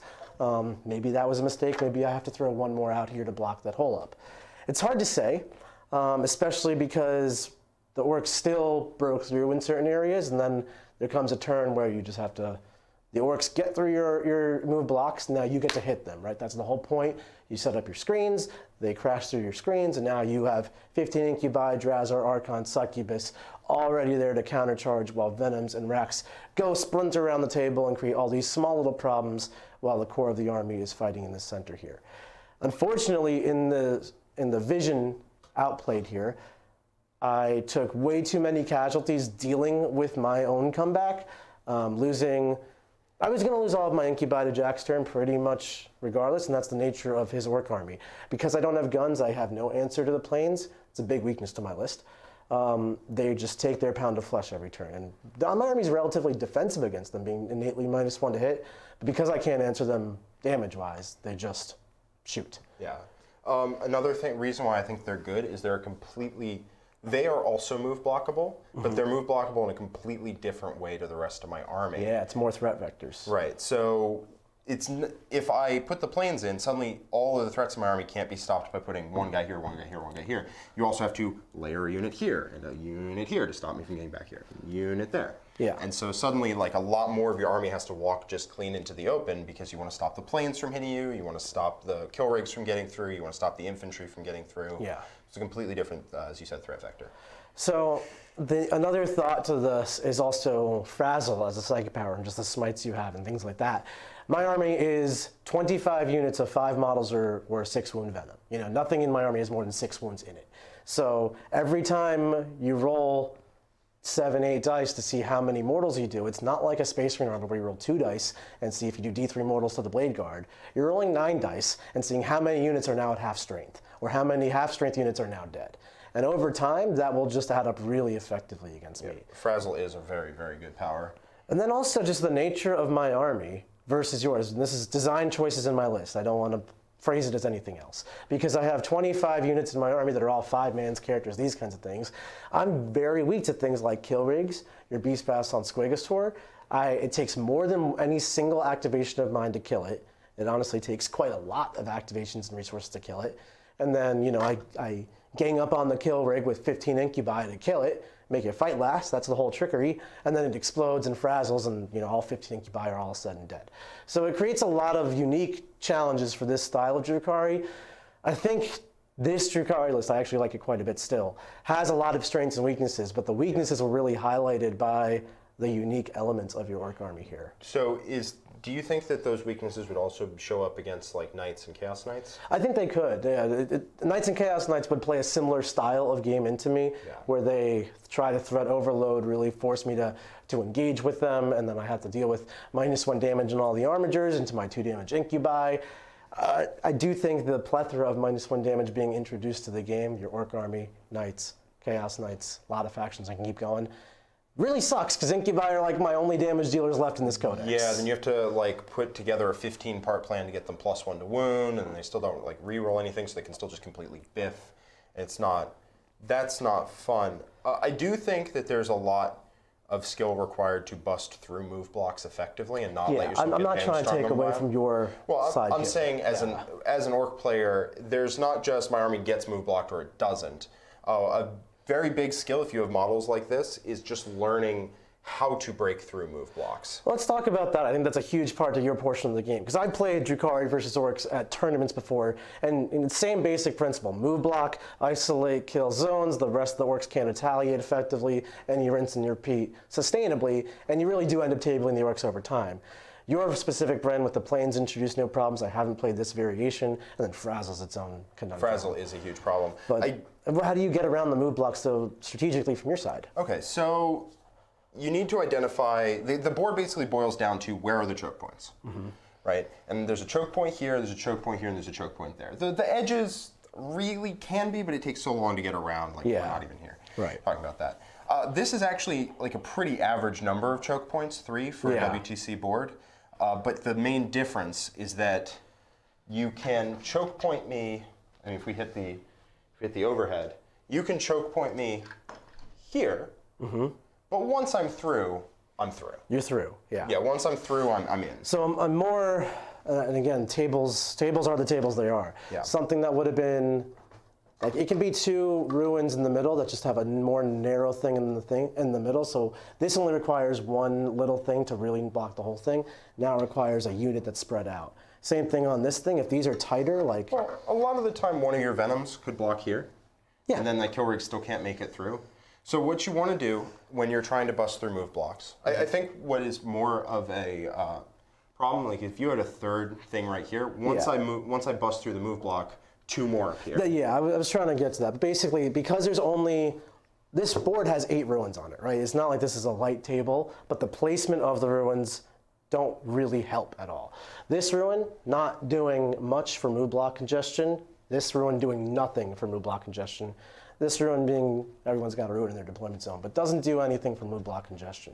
Yeah. Some boards have like 4 ruins in the middle, and that's where Orcs really struggle. That is a problem. But when you're busting through move blocks, what you need to do is you need to avoid getting isolated. So if you noticed, my kill rigs started going this way, right? So my kill rigs started out up here and there, like I'm going to go in separate directions. That was never the plan. Yeah. The plan was always to go in the same direction and double up. Because now you can't isolate that. There's a wave coming directly behind. Put characters behind it, there's a wave directly behind. There's no way to get away from that. Gazgul will lock this down by himself, and he threatens move blocks constantly unless you're just going to let him exist and be biggest and the best. Again, I can set up threats here that can't really be move blocked, or if they are, they're not as valuable as the kill rigs and characters. So then, once you commit to try and move block, I will use that to try to get through, or I'll shoot, and then I'll attempt a 3d6 charge to get even further in. Right. Which is why I did that. This guy, 3d6 charge to get all the way over to here, because I didn't want to be move blocked. Yeah. I think from the...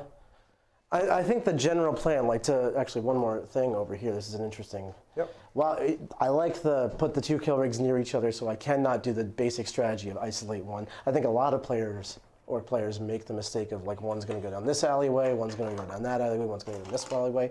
And then this one's kind of move blocked out of here, this one's on the wrong side of the board. I can deal with one at a time. What you did really well was basically make it so my only option for dealing with the second kill rig while fighting the first one was to do my really, really, really janky play of Incubi and Racks around it. But even then, I'm just feeding you resources into the pile. So when you're wrestling through move blocks, force your opponent to use as many units as possible at any given time. So don't just let them throw 1 unit away. That's very sustainable. Yeah. Force them to throw 7. Yeah. And that really helps. So spread out your move blocks as much as possible, and also narrow the frontage of the board so you don't get isolated. So right now I'm fighting along a front that's about right like this, instead of trying to fight all across the entire thing. Mm-hmm. So when I moved up here, my goal was to lock these objectives down immediately, and then my entire force can push this way. Yeah. So I can't be isolated.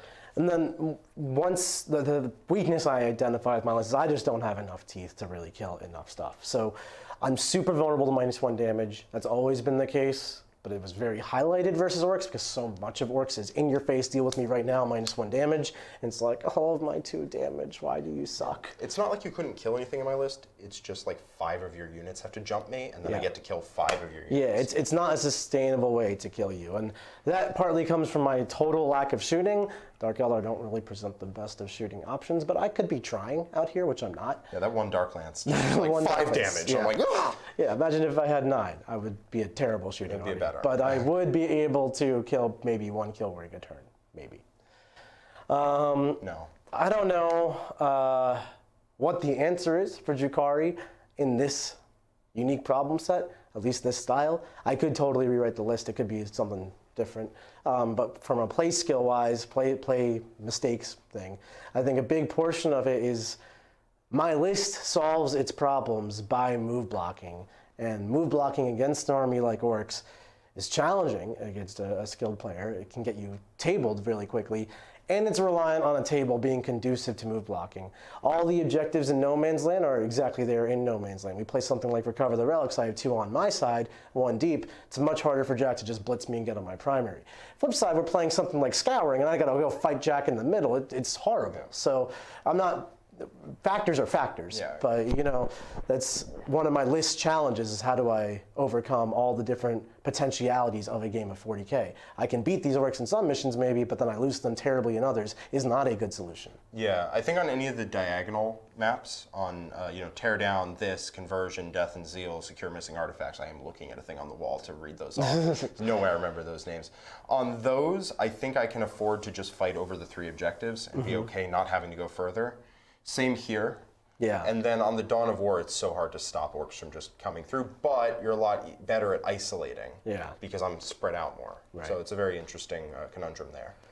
Well, a lot to take away from this game. I hope you guys enjoyed it. Sorry it wasn't the closeness we wanted, but Orks be crumping and rumping. Yeah, they do. They don't have an off switch. They really, that's for sure. They really don't, and neither does Jack. So thanks so much for watching, everyone, and we'll catch you later. All right. Bye-bye.